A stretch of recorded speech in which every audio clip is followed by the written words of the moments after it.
Chris Egan. Wonderful to have your company this afternoon. Wonderful. I said it 3 times, Trev. That's wonderful. And so it is wonderful to have your company. Andrew Cracker, Peter Crackers Keenan, Travis Fitzgibbon in this afternoon to call the big game, and it is a cracker. Plenty of stories going on around football at the moment. It has been reported, Crackers and Crack and Trav, that the AFL will tell the league's 18 club presidents make that Monday, tomorrow being Sunday, that it can afford a 19th licence in Tasmania. Look out. That will be done without the stadium issue unresolved. It's been reported in the papers. What are your sources like? Impeccable? Well, it's the papers. So I'm just reading the paper. I'm pretty simple, Trav. I go and buy a coffee, I read the paper, and that's what it says. So it has been reported. What's Crackers? You've always got your ear to the ground in the back streets and alleyways around town. What are you hearing? I'm hearing no, it'll go ahead. It'll be a long time before they build the stadium, though. That's the issue, isn't it? Yeah, and where you're going to have it, well, Hobart would be the obvious place, but it's going to take 5 or 6 years to build it. So you're going to have a team now. So you say Launceston's definitely off the table? I mean, there seems to be a little bit of noise about Launceston being more accessible for the regional areas to come in than what Hobart is. I'm only listening to what a couple of locals have said. I'm not local. It's basically in the centre, isn't it? Yeah. Well, Hobart's down the bottom. Yeah. And that's that stadium there, at York Park, as we used to call it. I got a police escort out of there. It was just a misunderstanding with another player. But so you're innocent? Yeah, I was sort of innocent, but then they took it to hospital. But Credit. As a precaution, I hope. Go down the stairs. He just had to earn a mark. But if he wanted the mark, he had to earn it. He earned it. Oh. But anyway, we won't go. It was a charity game. It was a charity game. It was after the year. Was it the Battle of Britain? What was going on? No, it was Melbourne played Scottsdale with about 8 league players playing. There was Brent Croswell, Bill Ryan, Cowboy Neil. Hello. And there was a young bloke going to take a mark, and I thought, well, you might as well learn it. Oh.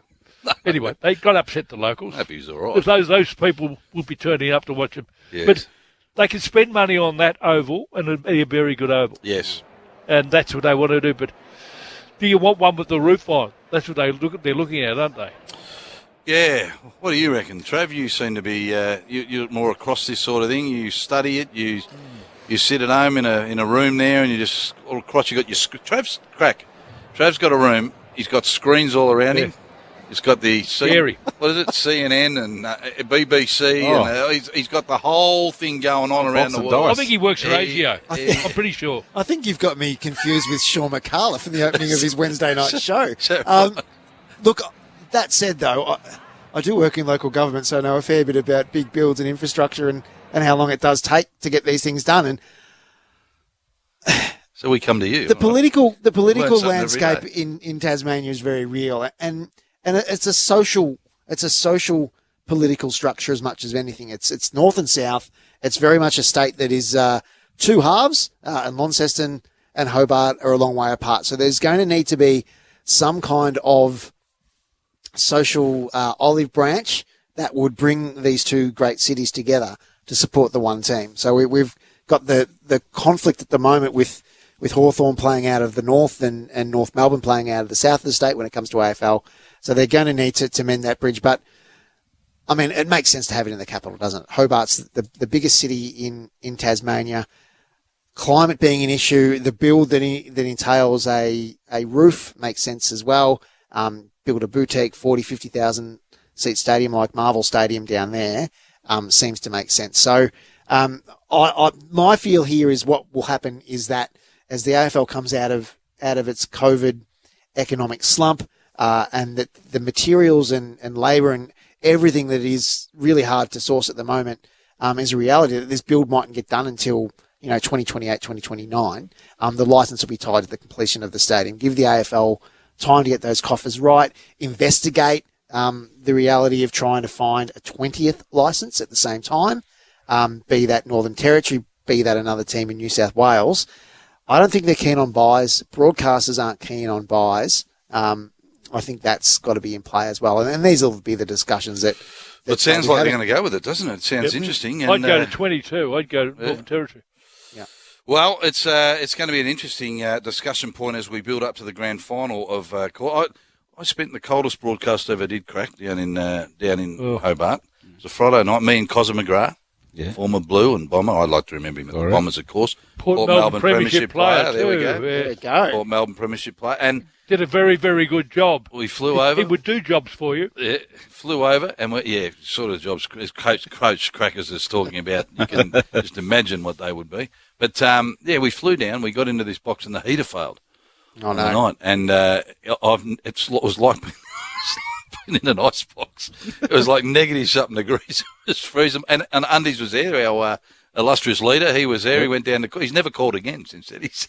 That was it. That was He's it. still getting He's credit never for- called a game since. He Still getting Traumatised. treated for frostbite. it was unbelievable. What do you reckon, Crack? Do you reckon if you can put your players' hat back on, you're happy with a sort of 19, a bye round, playing footy in Tassie on a semi-regular basis as we do now, but that'll be a bit more frequent for every club, not just the one or two clubs for the year. Oh, well, it's a national competition, so it does make sense for it to be able to have its own, that state to be able to have its own team. So obviously there's a fair bit to get done, and it was great to get the inside of the political side of things from Trav, Fitzgibbon. yeah. Oh, he's a political Beautifully animal, put down.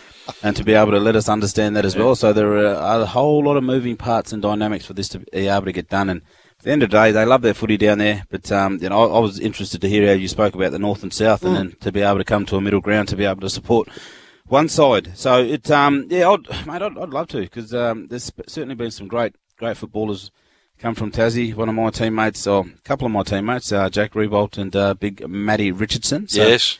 Tassie boys, and then I had a teammate, we won a premiership at Swan Districts, Timmy Geepan, who was also a Tassie boy as well. So he played at Werribee in the VFL for a little while. So they've certainly got some talent down there, and if they're able to, certainly, I'd love to be able to see that. And as Cracker said too, Northern Territory, they've got a fair bit of talent up there, and they love their footy. You can have it at Ross, because that's a set halfway right in the middle, between yeah. both of them. And Tiger Crosswell came from there. Did he? Campbelltown and Ross. What about Richmond? You could have it at Richmond.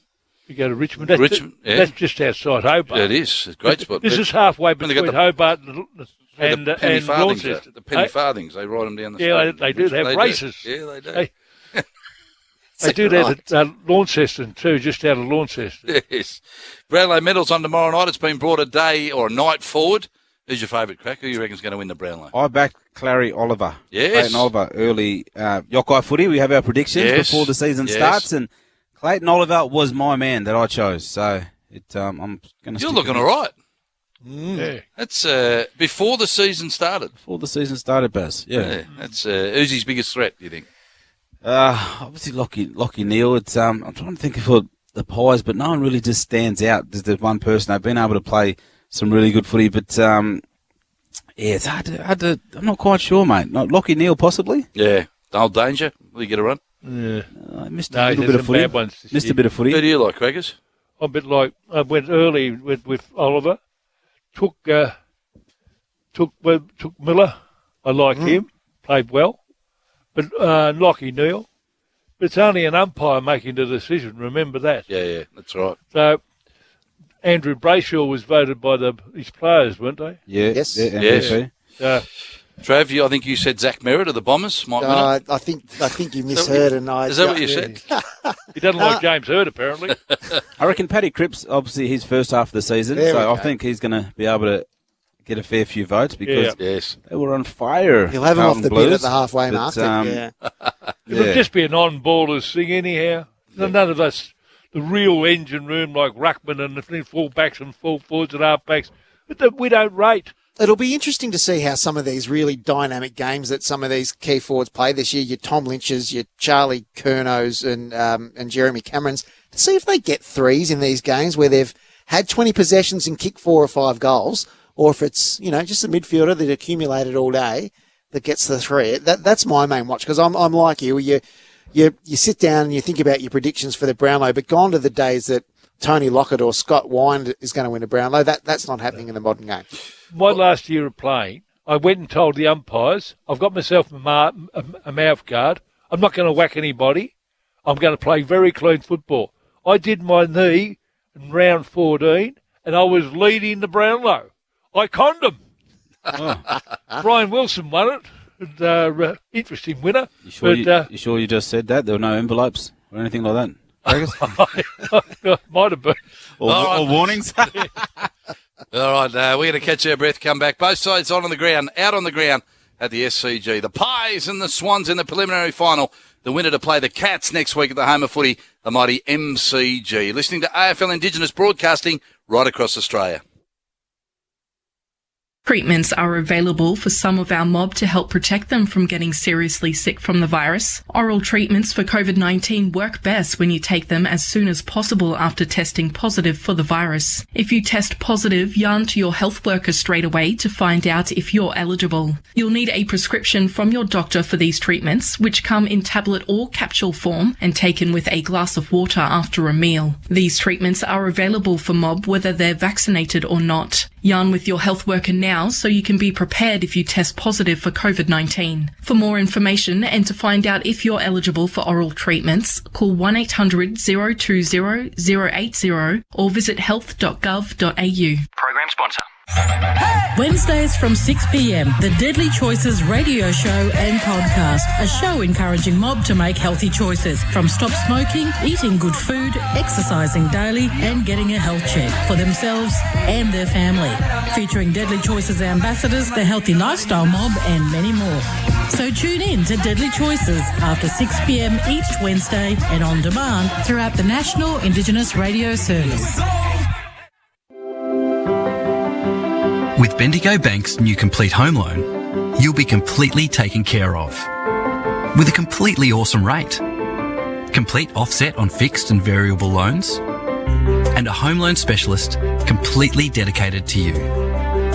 So if you're not completely sure about the Big Four, search Bendigo Bank Complete Home Loan or head into Bendigo Bank, the better big bank.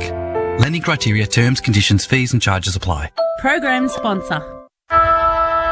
It's week 3 of the 2022 AFL Finals for AFL Indigenous Broadcasting and the second preliminary final with the Sydney Swans taking on Collingwood live from Bidjigal and Gadigal lands at the SCG with your call team, Barry Downer and Travis Fitzgibbon with expert commentary from Chris Egan. The Swans have proved that a champion team will overcome and meet a resurgent Magpies who have a meteoric rise this season. Biggest turnaround successes in AFL history. An epic contest ensures with a no-holds-bar fight to the absolute end. It's a second preliminary final with the Sydney Swans taking on Collingwood live from Bidjigal and Gadigal lands at the SCG. Proudly brought to you by major program sponsors Bendigo Bank and RMIT Universities. Broadcast throughout the nation by the National Indigenous Radio Service. Welcome back to the SCG. 10 minutes away from the second preliminary final. Winner to play Geelong in next Saturday's AFL Grand Final. Travis Fitzgibbon, Peter Crackers, Keenan, Andrew Cracker and Barry Denner at the SCG this afternoon for the big game. And we've got the final teams through. No late changes, and the medical subs are Braden Campbell for Sydney and Nathan Kruger for the Magpies. Umpires today, Matt Stevick, Andrew Stevens and Simon Meredith. Craig Fleer will be the emergency umpire for this afternoon's game. Andrew Cracker and Peter Crackers Keenan are going to walk us through who's going to win and why at the SCG this afternoon in the second preliminary final of this AFL 2022 season. Crack, how do you see the game unfolding this afternoon between the Swans and the Magpies? Well, I think the Pies would have learnt a fair bit and got some great lessons out of their loss from the Sydney Swans last time they played up at the SCG. I remember speaking to Craig McRae probably about 3 or 4 weeks ago, and he said the biggest learnings and lessons that they had for the year was their loss against Geelong early on in the season. Yep. Just to be able to understand what time of the game it is. They looked a little bit tired. They stopped taking risks, and they were just going flat stick for the whole game. So they've been able to chop and change, and they've been able to tinkle with that, which has been outstanding, and no doubt and that's led to the form for the second half of the season. But they're going to have to be able to make sure these are some stats from the last game against Sydney at the SCG. They were minus 15 at stoppage clearances. Yep. Minus 9 at clearances. Minus 29 contested possession. Minus 57 uncontested possession. Minus 27 marks and minus 19 tackles. So at the contest, they absolutely got smashed. And then also, Sydney were able to control the footy. So they need to be able to try to win it at the contest. I think Geordie De Goey is a huge in. As we spoke about, his form in the first 2 games of the final series and the way he's been able to break packs, especially in this small ground in Sydney, he's going to be able to break packs, break lines, and not allow the defence of Sydney to be able to set up, which they do so well. We know the McCartan twins, they intercept so well, so to be able to try to make them accountable. Billy Elliott spoke about having too much time and space, so he's going to have to change his game style a little bit. Ash Johnson last week, he had opportunities, but unfortunately didn't make the most of them, so let's hope that once he does, because he gets himself to the right spots, and I really like him. He's got good agility, he can take a high mark, and then he can also turn as well, and sort of he's got a good work rate up and down the ground. But for me, I'm going to back the Pies in a close one. I'd say 14 points, and I think to get that done, they need to be able to win it at the contest and give their forwards a first opportunity, because as we spoke about, it's a narrow ground, it's a small ground, and you need to be able to break these lines. So that's my analysis for the game, mate, and hopefully we'll see how it goes. You're on keen enough to track with brother. Brownlow Crackers. The one question I want to lead to you is Buddy Franklin in their first final win, just a 7 disposals, no goals, was touched up by Stephen May. He'll likely get Darcy Moore this week. How do you see that happening? This is Buddy's playground, remember. He knows this ground better than probably anybody else going around. I'm going to tip the Swans. I just reckon Collingwood were tired last week, and they struggled, and they played on a toy football ground, and they are running side. They run from the half-back line. They gamble. They're good gamblers. They really do. But Chris runs well. Maynard runs well. And Moore's a very athletic type. And you've got the 2 Dacosses. They're starting to work Nick out a little bit. You know, they've taken him all season, but a lot of people put a lot of work into him. Ginnivan, he's got to stand up. This is going to be a great game. I just worried about who's going to kick the goals. Billy Elliott, Jamie Elliott will kick goals, but just got a feeling that home ground, they're a very good side. One bloke very important in this game is Tom Hickey, because I don't rate Darcy Cameron too much as a power ruckman. He ducks his head too much for me. I shouldn't say that, he'd probably sue me, but he does jump out of the contest. And I worry about Cox when it gets under pressure. You know, he puts his chest out and attacks a bloke 5'10", but when it really comes down to it, he tries to intimidate people by putting his knee into them and all that. But I just reckon that Tom Hickey's been a very good player for the Swans this year. And I'm a bit like Crack. I'm going to say 14 points to Swans because it's home ground. One player I want to ask you about, Crack, for Collingwood is Jordan De Goey. And Crackers, if you've got a comment on him as well. He's thrown back into the midfield, 24 touches against Freo. He had 10 score involvements. Without Taylor Adams now, he's not in the side, so his importance for a game like that becomes even more prominent, I think, in this preliminary final. Such an important player in the context of what could be the result this afternoon either way. And that's absolutely spot on, Baz. And as we spoke about, some stats I read through before around the contest and what he's been able to do, I've just loved, as I spoke about, I mentioned it a couple of times, his bullock work, and just to be able to break those tackles and to be able to bring his teammates into the game, but then more importantly, he's been able to go forward, and as you said, 10 score involvements. It's just so dangerous. That was nuts, wasn't it? 24 disposals, 10 score involvements. It's either he's kicking a goal or he's setting one up directly. So that's a huge influence on a game of footy. So if he's able to get his hands on the footy and be able to break packs, certainly I think it's obviously going to go a lot in Collingwood's favour, but then they're going to have to put in a bit of work to him because he is the form man in the Collingwood side throughout the midfield. Do they send James Rowbottom to him? I think you would. Well, why wouldn't you? Because you give him time and space, you know what he's able to do. So, as Atkins did to Lachie Neale last night, go and sit on him. Try to nullify his influence and effectiveness as much as you can. Sydney Swans and Collingwood Magpies. The AFL would like to acknowledge the Biddigol and Gadigal clans who occupy the Sydney coast and pay our respects to elders past and present.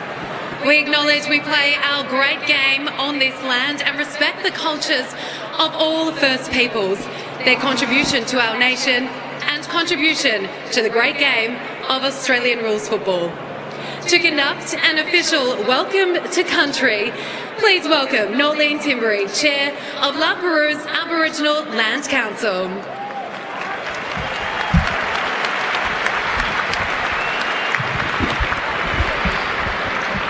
The welcome to country is a ceremony recognising the cultural and spiritual connection to country and an opportunity to reaffirm our ongoing relationship to our land and waterways. The ceremony allows us to pay respect to our elders, to reflect on our history and to build a vision for a prosperous and reconciled future. I'm proud to be from the Alaparoos Aboriginal community of Botany Bay, and like many of my community, have traditional and cultural connections to coastal Sydney, the Illawarra and the Shoalhaven. I would like to acknowledge the Gadigal and Bidjigal clans, who are the traditional occupants of the land we gather on. I ask that you join me in paying respects to Gadigal and Bidjigal elders, past and present, and on their behalf, I welcome you here today. This area of Sydney is significant to my community as a place to gather, compete and celebrate. Not too far from here, my ancestors gathered from Broken Bay, Botany Bay and the Illawarra for important conflict, ceremony and corroboree. The neighbouring areas around here were even used as seasonal Aboriginal camps right up until the early part of the 20th century. On behalf of the Alaparoos Local Aboriginal Land Council, my ancestors and my people, I welcome you all here and I hope that you respect this land as my people have since the beginning of time. Thank you and welcome.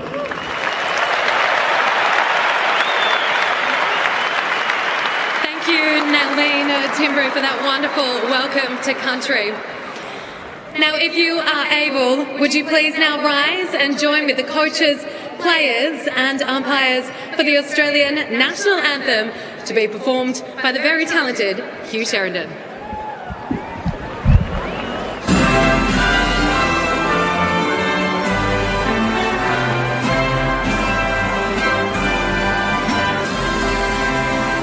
Australians, oh, let us rejoice, for we are one and free, with golden soil and wealth for toil. Our home is girt by sea.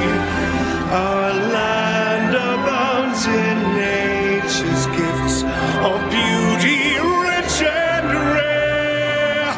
In history's page, let every stage advance Australia fair. In joyful strains and let us sing, advance Australia fair. 48,000 at the SCG. The Magpies and the Swans break. And we're not far away from action. Subs, please, Travis Fitzgibbon for both clubs this afternoon. Yeah, Braden Campbell will start as a sub for the Sydney Swans, whilst Nathan Kruger for Collingwood will be putting on the vest. Swans for crack and Swans for crackers. So Pies for crack and Swans for crackers. Sorry, so we got one apiece. Trav, what are you going for this afternoon? Yeah, Swans this afternoon, I reckon, by about 3 goals. All right, Swans for you. As always, Travis, for me, football will be the winner this afternoon. Don't worry about that. Get off the bench. All right, I'll go for the Pies. Good, Baz. I've played it safe. I've gone for the Pies. No, you don't want the Pies. You won't be able to get a ticket anywhere. Don't worry. I'll get one, Craig. The toss in the centre of the ground. We're having a look at that, Trav. Put your binoculars on. What can you see out there? I can see Scott Pendlebury and Luke Parker at the coin toss. Tails. Luke Parker's one. He'll kick to the right-hand side of your radio dial. The Swans all in preparation for their preliminary final here against the Magpies. No, absolutely. There's Big Plugger Loggett down there. Is he? Big Plugger's there. He's down there. They haven't seen him for a long time. He'd lost a lot of weight, hasn't he? He has. Remember him in 96, Crack, when he kicked that point against the Bombers? Do you remember that? Yeah, I saw it on social media earlier this week. Yeah, so I can't remember it at all. It's a fair roost. Those pies you got here, we could send him down a couple. He might need them. Well, both sides just having their last chats. What are they talking about, Crack? What's happening in the huddle? Just to be able to get back to our basics, play our game style, make sure our intensity and our pressure's up and about, and just to be able to go out there and enjoy it and make the most of your opportunities. They've done all the hard work. Now this is where everything comes into play. They've prepared as well as they can. They can't do nothing else more. They can't do nothing more, but have their intensity and attitude absolutely spot on, Baz. Yeah, that's... and then it's just down to the individuals. You rule the occasion. You don't let the occasion rule you. Yep. And like you try and get a bloody kick early. It's just to settle a nerve. That's it, mate. You need to settle them because I'm getting nervous up here. Is it having a look? Is it a kick or body contact? What do you want early? Get going early. Yeah, absolutely. I like to get the first knockout and get my knees into the opponent. That's lovely. And as a forward, a goal was always nice, Baz. Both sides moving in a position. There's Darcy Moore. Will head straight to Buddy Franklin. In the Swans forward half, Papley and Maynard have come together as well. Travis Fitzgibbon to kick us off in the preliminary final. The Swans and the Pies at the SCG. Both these famous sides looking for their 6th grand final qualification this century. Winner to play the Cats in the 2022 grand final. And we're underway at the SCG. Hickey will face off against Cameron. And umpire Matt Stevick affects a beautiful bounce. Cameron read it best, but Hickey got the football to Rowbottom. Immediately the Swans inside forward 50. Reid at the back, confronted by Moore, and Darcy Moore does enough to find the boundary line for a ball in the forward pocket for the Sydney Swans. It just shows how important centre clearances are. One kick and you get your forwards one-on-one.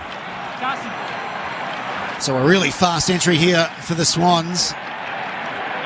And the crowd making themselves known early.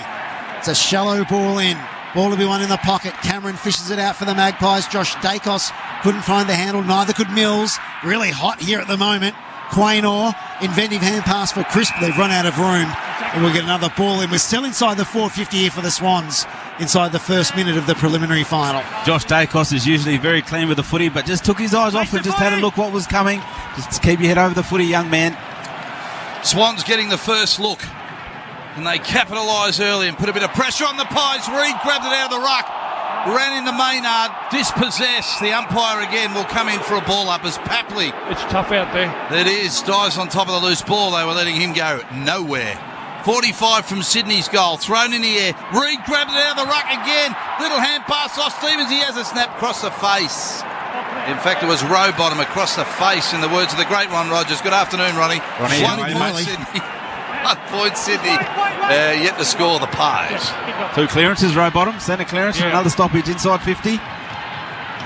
So the rising star, Nick Dacos, selects his yellow Sharon, throws one back to the goal umpire. And we'll bring it back into play. A minute gone, the preliminary final on AFL Indigenous Broadcasting. The Swans by a point. Dacos comes to the broadcast side. Cox, big fist from behind from Sydney, advantage. McCartan. Sydney free kick and advantage. Parker runs to 45, loads up and kicks the first of the contest. Gee, there's a lot of flat-footed Magpies around that decision. It matters not. Parker's on the board, 1-1-7. The Swans. Collingwood yet to score, thanks to our program sponsor, Bendigo Bank. Yeah, you're spot on, Trav. It certainly was a fair few flat-footed Magpies around there because the advantage, I didn't know whether they were going to call it or not, but as you spoke about before pre-game, Caracas, Mason Cox, he had the opportunity to compete, get his jukes up and to be able to try to bring it to ground, but instead he decided to try to get some body contact, and it went too early, gave the free kick away. Luke Parker is a beautiful finisher once he gets inside 50, and he started the Swans off absolutely outstanding with the first goal for today. That's just no percentage of free kick. No. Swans on the board early, 1-1-7. Collingwood yet to score. Preliminary final. Big atmosphere at the SCG. Back in the centre of the ground. The umpire slams it into the deck. Cameron in the ruck for Collingwood. Slapped down by Hickey. Pendlebury, the Rolls Royce grabbed it. Hand pass smothered by Papley. Diving on top of the footy was Stevens. Lost it in the handle. Punts Collingwood's way. Side bottom took it off Mills. Little scrubby little ball to half forward, but Blakey read it coming in nicely for Sydney. And marked right on defensive 50, a true centre half back. Now that's finals pressure. Usually a man with great composure and uses the footy well. Very, very rushed on that occasion. Steal side bottom. Blakey went right, then settled on his left and pumped it up to Heaney, who marks on the wing. Instantly drives a long ball inside forward 50. Isolated was Maynard with Franklin, but he's won the contest, taken the mark, and he squares it up to Noble. It's a great one-on-one win by Maynard. What a season he's having. Quaynor the target here, but it's knocked away from him. We'll have another stoppage. This time a ball in, 50 around from the Swans' goal. He's marginally better than his father, Peter Maynard. Darcy! Sam! All Australian this year, Braden Maynard. He's having a terrific season. Started off with Papley, and now he's gone to Bud. Jeez, she's having a fair afternoon. Handful early as Reid in the ruck slaps it down towards Mills. Close to the boundary line, slaps it to the forward pocket. Moore attacks the footy, wins it for Collingwood. Hand pass, Chris. Tried to double up and break the second tackle, but he snuck in a hand pass to Cameron, kicked the steel side bottom outside defensive 50. He goes real short and finds DeGoey, the player we spoke about before the game. Defensive side of the wing, kicks forward to the wing to Mindcheck. He marks and plays on. Drop punt to the forward pocket, waited nicely for Johnson, went over his head. Opportunity for McCreary, hand pass back to Ginnivan. Got caught high, and he'll get the free kick 46 metres out, about 6 or 7 metres inside. It was high. Absolutely. That's high any day, Crack. Yep. And he's standing up. He never even ducked. So that is absolutely. But Ash Johnson, he had a perfect opportunity to be able to take that mark. Unfortunately, dropped that. But good composure by McCreary to be able to get it inside to Ginnivan. Now he gets the Magpies' first opportunity to goal. He's got a neck you'd like to grab, though. So Ginnivan, he'll drop it onto his boot 50 metres out for the first score for the Pies. And it's gone, in the words of Ron Rogers, across the face, punch back into play as McInerney grabs it and plays on from the back pocket for the Swans. Drives it into the middle of the ground to be won in a marking contest. Howe up, couldn't take the mark, ball comes to ground. Got some assistance at ground level from Nick Dacos. Crisp knocks it forward, Pendlebury. He's immediately tackled and brought to ground by Hayward. We got a ball up in the middle of the SCG. Swans by 7 points, 4 points. They're nervy, Collingwood. They certainly Very are. nervy. Fire pops it up. DeGoey couldn't get clear. Mills fishes out the hand pass, row bottom. Found a hard footy. Dumps the ball to half forward. Franklin the target, couldn't take the mark. Papley through traffic. Got his kick away. A high ball inside forward 50. That's not going to work. And Howe takes the mark at full back as Buddy looks a bit proppy as he gets up. Yeah, he got body taken out from underneath him and he hit the ground pretty hard as Moore kicks out towards Maynard, set him a task. Got to get around a few Swans and a 20-metre hand pass to Pendlebury was brilliant. He's in the centre. Hand pass to Nick Dacos. Runs forward to the centre. Kept the eyes low but missed the target in Cox. Went to Johnson instead. Parker thumps it outside defensive 50 for Sydney. Runs into Pendlebury, drags him down to get a free kick. Pendlebury just towards the outer side wing in the centre of the ground. Professional free kick, that one. They were out and thought, well, I might as well take you. As you spoke about, Crackers a little bit nervy. All they need is that connection going forward. And unfortunately, they didn't have that with the big Texan, Mason. So can the silky Pendlebury find a Collingwood chest? Tease it up to 20 out. They fly. Cox hands to it. Couldn't take the mark. Ball to be won at ground level. An ineffectual kick by Collingwood, and the Swans have got the numbers. Lloyd pursued by McCreary. Pressure on the kick, enough to get it out of bounds. And the Magpies will get a ball in. As Maynard and Buddy go at it on the fence. Here we go. Umpire Stevens comes in and clears the clutter. We got a ball in across half forward here for the Magpies. He wants to get involved, Buddy. He wants to get involved early. There's Hickey in the ruck against Big Cameron. He wins it for Collingwood, does Cameron. Hand pass to the Rolls Royce. Pendlebury got his kick touch. Parker at half-back claims it. Hand pass McInerney. Back to Parker by hand. Now a little low ball. 25 metres to Heaney. Got out in front of Howe. Heaney goes to ground. Pendlebury there to pick up for Collingwood. Hand pass off to Josh Dacos. His hand pass is a turnover. Straight to Heaney. Goes back to Heaney. It's now with Parker on the wing outer side of the ground. Short ball to Big Buddy. And he marks forward to the wing. He goes with a low drop punt to half forward and the target has been hit. And Reed's got it about 55 metres out. Loads up to full forward. Big leap, there's no mark. Side bottom in the square. Kicked off the ground. Stevens kicked it off the ground. The Swans have got their second. 5 metres out through the boot at it. Sydney 2-1-13. Collingwood yet to score. As we tick up to the 5-minute mark of the first term, Peter Crackers Keenan and Andrew Cracker for AFL Indigenous Broadcasting. You mentioned what you just spoke about before as well, Crackers. They certainly do look nervy. There was a bit of miscommunication between Ginnivan and side bottom in the goal square. Who was going to go at the footy?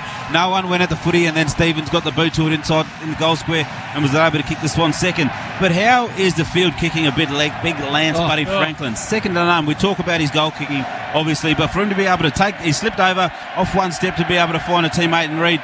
And this is what I love. No messing around. He's got a one-on-ones up ahead of him. Get it to a dangerous spot. Great contest by Hayward and Stevens just to be able to get to the right spot. Great follow-up, second effort. Good work, Swans. Ginnivan with ball watching too, and so was side bottom. And the other bloke, Stevens, he just went at it. Bright start for the Swans. Collingwood yet to trouble the scorer from the restart. Dumped forward by Warner. The Swans back inside forward 50. A good saving mark taken by Murphy. who immediately gives to Howe, and they'll clear their defensive lines here, the Magpies. Mark on the wing with Bianco. Backward of centre wing. Play on! We want to pick off a short one in on the wing. Mark taken by Quaynor. Showed a lot of guts head standing under that. Yeah, good pressure come late there from Florent. Play on! Centre wing, called to go. Runs to true centre wing and puts a ball up towards half forward. Tom McCartan the fist. Get him in the crumb. Didn't get an effective kick away. The Swans have got to defend here. Myercheck takes the football. He's brought to ground in a strong Blakey tackle. And we'll get a ball up 50 out from the Magpies goal. Quaynor maybe just a little bit too cute, I think, early in the game. He's a massive kick. Just get it deeper inside 50. Magpies search again on that forward 50. The ball up sees the midfielders wrap each other up in tackles. 4 spills to Pendlebury. Got a little toe poke, went 10 metres. Lloyd trapped it for Sydney. Got it to Florent. Little hand pass to Stevens. Runs off half-back. Tucked it under his arm. Low left foot drop punt to the wing. Franklin underneath it. Slapped it down to Goulden. That was good. Hand pass Goulden over the top was better to Heaney. Heaney's boundary side. Somebody from home off the side of the boot. Bit of pressure from Quaynor, and he's kicked that into row 6. Hit a kid. Isaac's filthy. Yeah, he did. He's filthy with himself. And Howe will take it from the back pocket for Collingwood. Usually an elite user of the footy, Isaac Heaney. Just off the side of the boot, unfortunately. So Howe. Tell that bloke to sit down in front, will you? Drives it up to the wing marking contest, and in front taking the mark was Johnson under great pressure from Paddy McCartan. Got good hands, this kid. Move it on. Play on! It's a real live wire. So he pumps it up towards half forward. The Magpies looking for their first score. They trail by 13 points, and that's not getting it done. Hickey outsizes Myercheck and out bustles Cameron, and 50. I can't see that. Brody might only coach him for 2 years. He's a favourite of mine, but I don't think he did anything wrong. Jeez. Cameron's got to jump with his opponent there. Let Hickey just go and get up on his own. He needs to compete. So Hickey suddenly 60 from goal. Takes something off the kick to put it to the top of the goal square. Here's Franklin on the chest. Crumb by Clark. It's another one. 3 on the bounce for the Swans. They've opened the first term. Hello. In stunning fashion. 3-1-19. The Magpies yet to score. Thanks to our program sponsor, RMIT. Front and centre all the time. Crumbing. They've got to have someone there who's just getting the ball in the from the midfielder connection into the forward line. The little small forwards. 4 scoring shots to none. 7 inside 50s, 3 goals. Very, very efficient once they get the ball inside 50. And it's been 2 front and squares that they've been able to do with and a stoppage as well. So when the ball comes to ground, it's creating havoc for the defence of the Collingwood Footy Club at the moment, and that's something they really need to tighten up, because you certainly don't want some goals like that as well.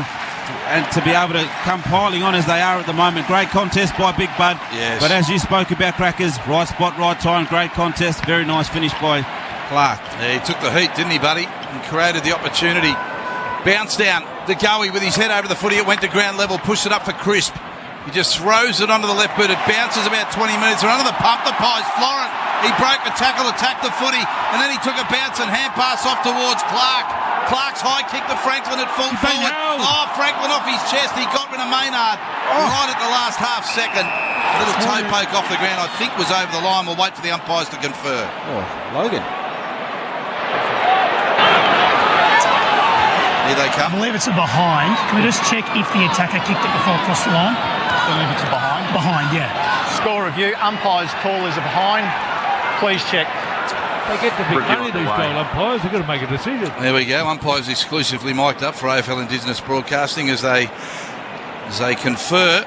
It was very good Andrew Underwood to get their sponsor. Yes. Nothing you can't do. They're not really, I just said that. But they're going to go upstairs, as I said. It looked like to me, by the naked eye, that the toe poke was after the ball rolled over the line. The umpire has said as much. Is it over the line fully, Baz? Good. That's right, Craig. Andrew Craiger's just thrown something. Yeah.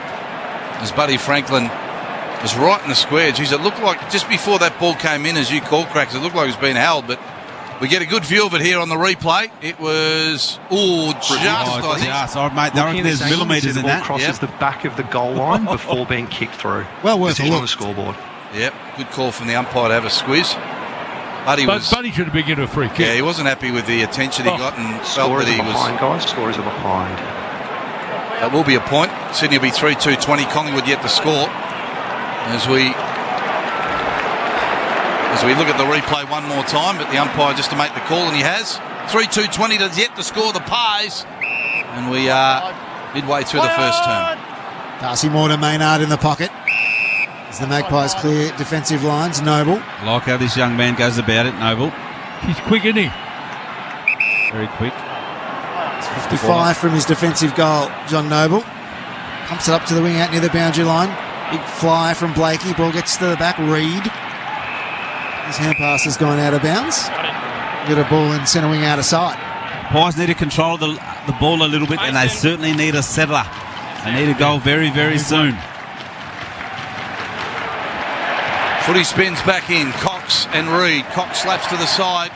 Parker had it and then lost it. Side bottom was the player right on his tail.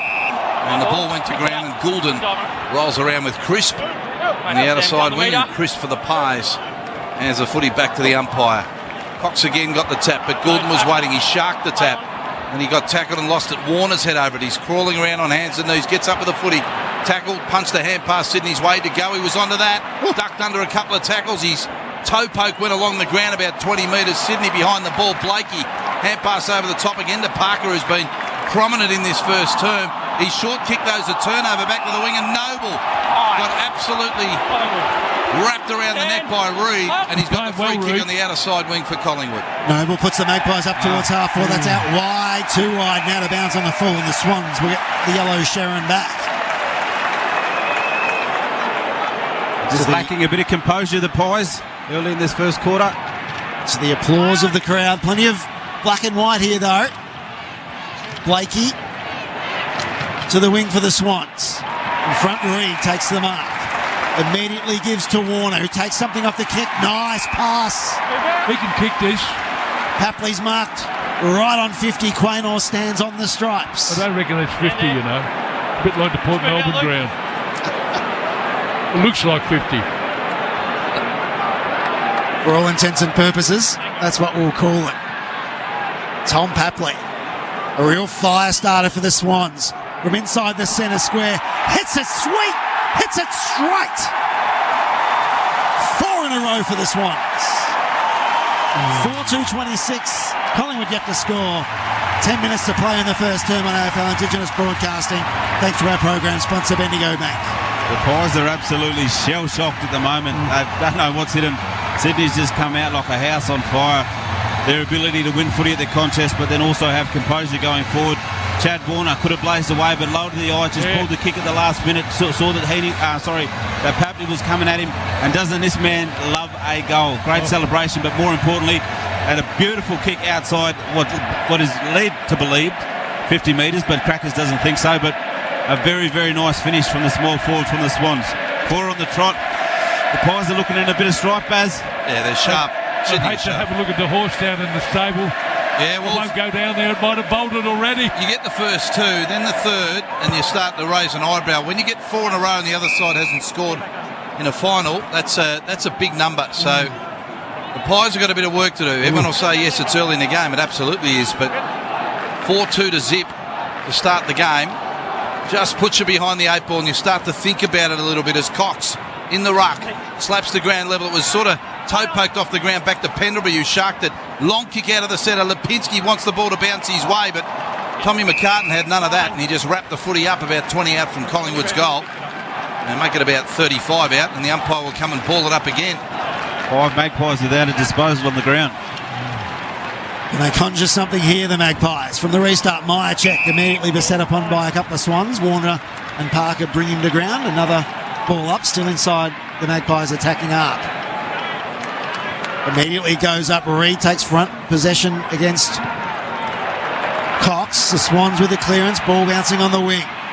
To be won. Nick Dacos brought to ground by Papley. Howe immediately tackled and brought to ground by Clark.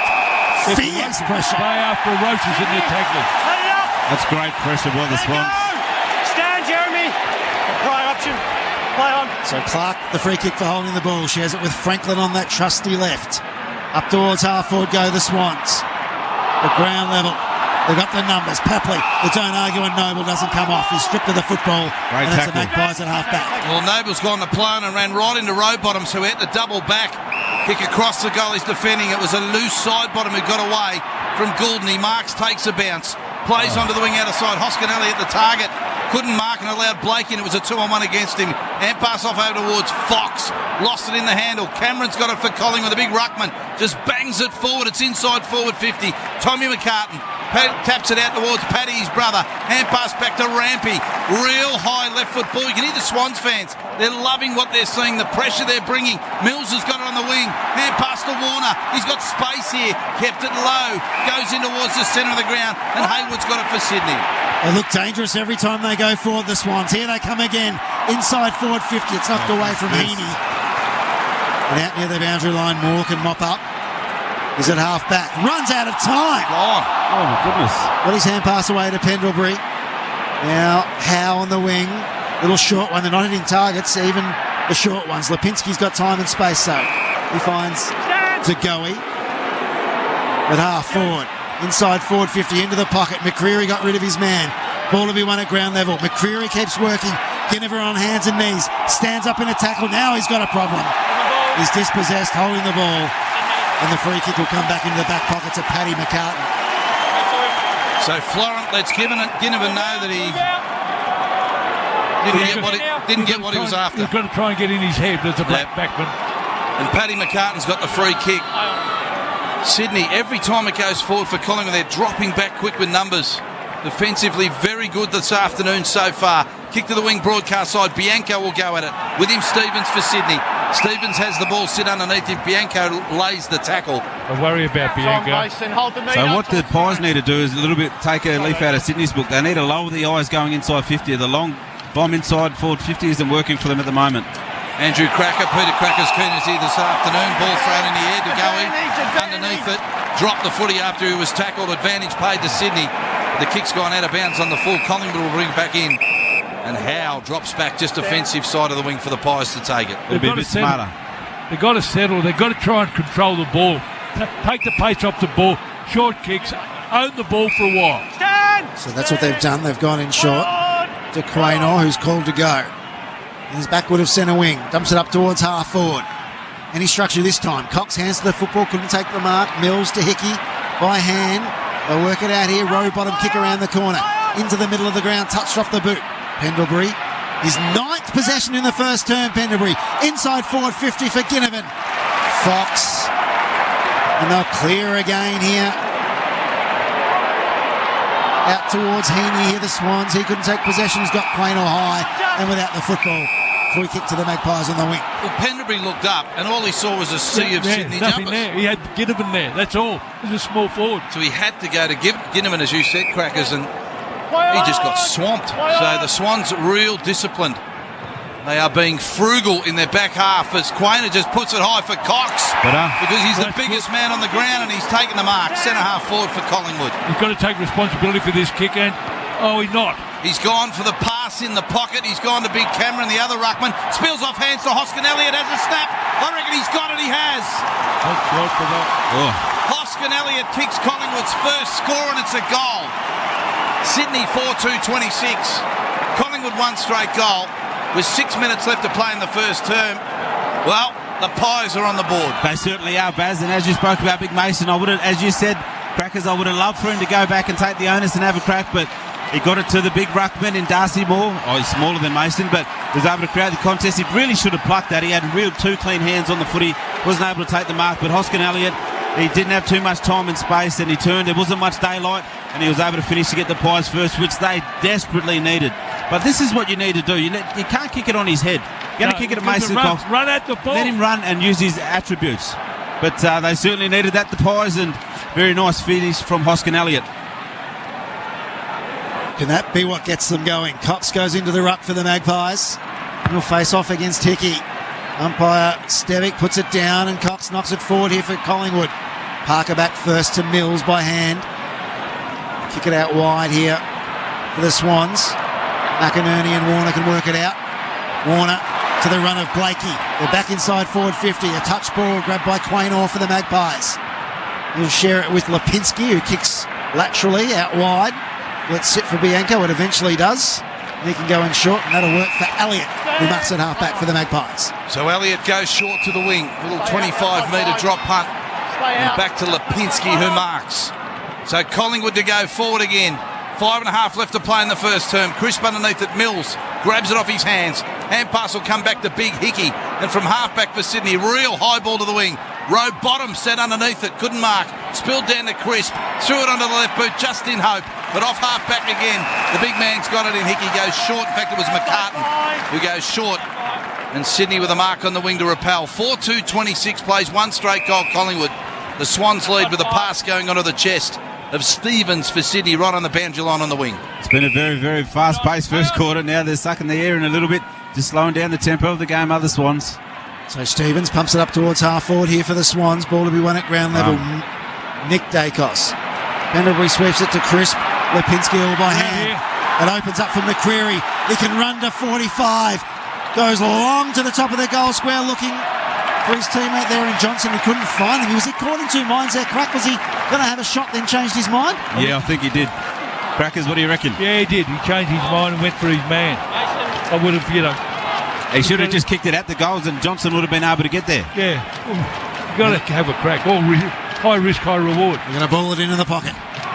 There's a little toe poke off the ground from Cox. Will head back to the boundary line. Fox kept it in for Sydney in the back pocket. He was real deep. Got left foot ball. Was good. Good carry about 40 metres out to the outer side wing. And it's slapped out of bounds by Big Reed. It was a great transition from the Pies to go from their defensive to their forward line, but they just got to make the most of their opportunities because the Sydney Swans aren't going to give you too many like that. 20-point lead is Sydney. 4.5 minutes left to play in the first term in the preliminary final at the SCG. Late afternoon sun peeking through the clouds above Sydney. And it's the Swans by 20 points with 4.5 to go in the first term. Lipinski pushes the Magpies forward. A high ball inside 450 from Cameron. Jamie Elliott's getting a chance. He's got to stand up. He hadn't been sighted yet. No, he's only had the one disposal, Crackers. But if there's anything this man does love, it's pressure. Oh. Yeah. He eats it up, young Billy Elliott. Well, his last possession, or his only other possession, was at half-back about a minute ago, and now he's going to have a look. 25 metres out, slight angle. As Crack said, he eats pressure. Sunk the Bombers after the siren, beat the Blues late. Jamie Elliott's had some year. Can he get the Magpies going in a preliminary final? Yes, he can. Squaring it up ever so slightly now, the Magpies. They've booted the last two. They trail by 14 points with 3 minutes to play in the first quarter. Thanks to our program sponsor, Bendigo Bank. He's just an absolute gem of a goal kicker. He really is, and he doesn't get that excited. He really doesn't. He presents and then kicks the goal. They're back in this, Andrew. They're back in this. They certainly are. And what they've been able to do, as you spoke about, they were a bit nervy, but now once those pressures coming, they're able to absorb the pressure and to be able to start using teammates and find some really good links and chains going up the field. And just to be able to get it to some dangerous spots coming off the angles as well, just a chaos ball. Because if you're predictable, the Swans' defence, they set up so well, and they did that in the first probably 5 or 10 minutes of this quarter. But now the Pies have changed it up a little bit, and they're looking a lot better. It's from Euroa, Baz. Is that Cardamone country? Well, possibly could be. It seems to have expanded. The bounce is good. Happily at the bottom of the pack, grabs it, goes long to full forward. Franklin and Reed goes behind both players. Retracted, got pushed off at Quainer. Hand pass over the top, missed his teammate. Warner swooped on it. Hand pass will come into the pocket, back to Heaney. Over towards Clark. He's dispossessed. Dacos, that was Nick Dacos, got a little underground hand pass, but Warner again, boundary side 25 out, hooks across the body. Don't tell me that's bounced past two players, and Sydney have got their fifth.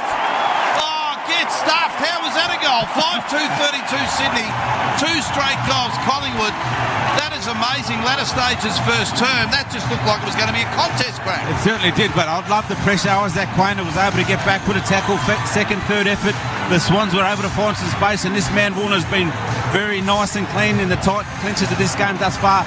But as we all thought, I thought Buddy Franklin, he was going to be able to create for that contest. When it went through his arms, then it went straight through the umpire, and just I think under Will Haywood as well. So very, very lucky bounce of the ball. I reckon this Warner is an A grade. He's a star. He's very young. No one knows anything about him, but he's an A-grader. Yep. Look at this. Buddy, bang, over his head. And That's it. God gave him that goal. The football god. We're looking at the replay. That is unbelievable. He's had a crack at it, hasn't he? Brilliant work from Buddy Franklin too. The Magpies' rating's gone up, though. That said, and ripping it out of the centre square's Crisp, who drives a long ball towards goal for the Magpies. Instant reply. She's on now. It is absolutely on. Margin back to 14 points. But Cracker and Crackers, Collingwood's rating has come right up in the last 5 minutes. Yes, it certainly has. And their pressure. How good's their pressure been, Crackers? They've been able to win the footy and not give time and space to the Swans, where they had that luxury of the first 7 or 8 minutes of this quarter. I'll tell you something about Brody Myercheck. You're in there. I coach this bloke for 2 years. He'll have a go.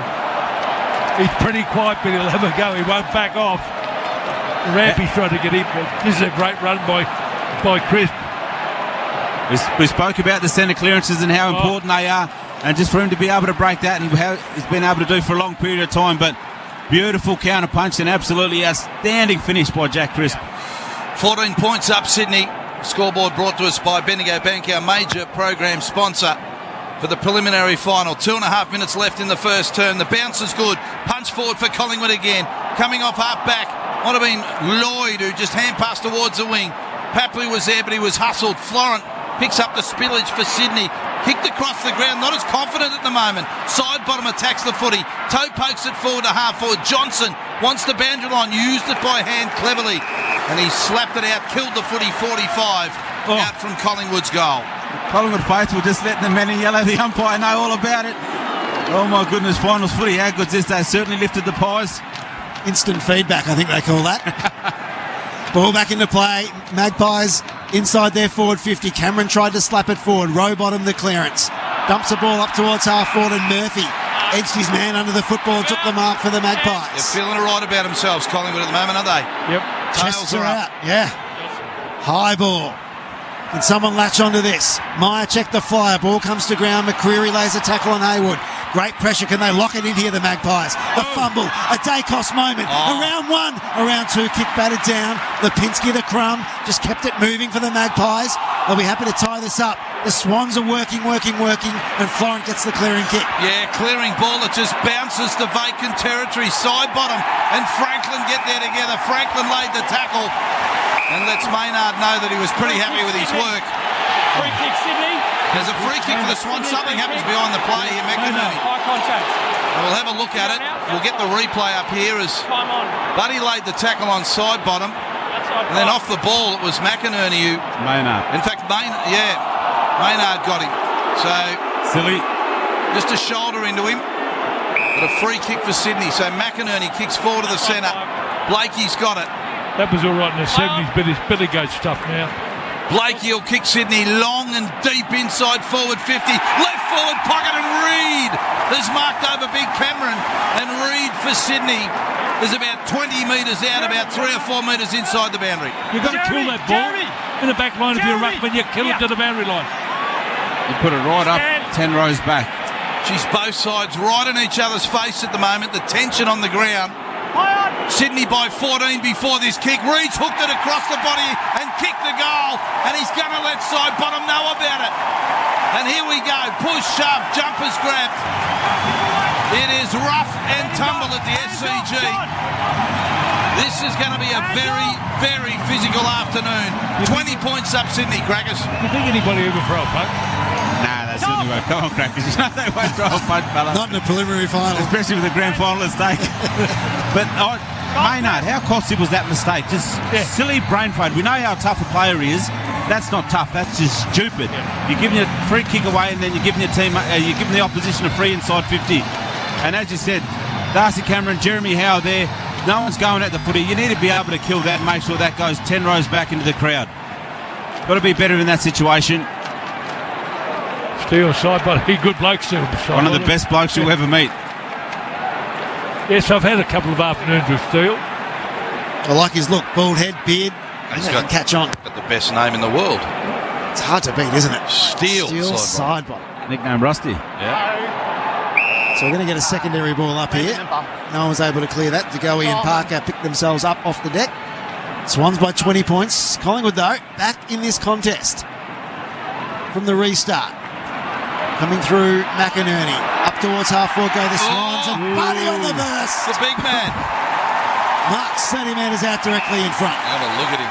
He doesn't mark him over the head, but when he's on a lead, it's just feed me the ball, please. It's a fair breadbasket to be able to aim for as well. Jeez, this will hurt. That's a great kick. Look at that. How do you like it? Lace out, thank you, as it crashes into Quaynor on the replay. Franklin, no goals, just the 7 possessions. Last start for the Swans. Right on the quarter time siren. Look at he's dragged that. He has, and he's missed. Narrow. 6-3-39. Sydney at quarter time lead. Collingwood 3 straight 18. A 21-point margin to Collingwood at quarter time. We'll catch our breath on the other side. Andrew Cracker and Peter Crackers Keenan will tell you all about the first term here from the SCG. You're listening to all the action on AFL Indigenous Broadcasting on the NIRS network right across Australia. Some of you might be thinking, I'm double vaxxed for COVID. I don't need a booster, but it boosts more than you think. It boosts immunity, so if you get COVID, there's less chance of getting really sick. It boosts the chances of seeing family regularly and not missing out. And it boosts your community because more boosters means we're all more protected. So give your mob a boost and book your booster at australia.gov.au. Authorised by the Australian Government, Canberra. Program sponsor. Every weekday morning from 9 till 10 across the National Indigenous Radio Service and broadcast through 98.9 FM, it's Let's Talk. A First Nations current affairs show through the eyes and ears of First Nations peoples. Let's Talk, 9 till 10, weekday mornings, through NIRS and 98.9 FM. With Bendigo Bank's new Complete Home Loan, you'll be completely taken care of. With a completely awesome rate, complete offset on fixed and variable loans, and a home loan specialist completely dedicated to you. So if you're not completely sure about the Big Four, search Bendigo Bank Complete Home Loan or head into Bendigo Bank, the better big bank. Lending criteria, terms, conditions, fees and charges apply. Program sponsor. First quarter highlight. Dacos comes to the broadcast side. Cox, big fist from behind from Sydney, advantage. Carton, Sydney free kick and advantage. Parker runs to 45, loads up and kicks the first of the contest. And Reed's got it about 55 metres out. Loads up to full forward. Big leap, there's no mark. Side bottom in the square, kicked off the ground. Stevens kicked it off the ground. The Swans have got their second. So Hickey suddenly 60 from goal. Takes something off the kick to put it to the top of the goal square. Here's Franklin on the chest. Crumb by Clark. It's another one.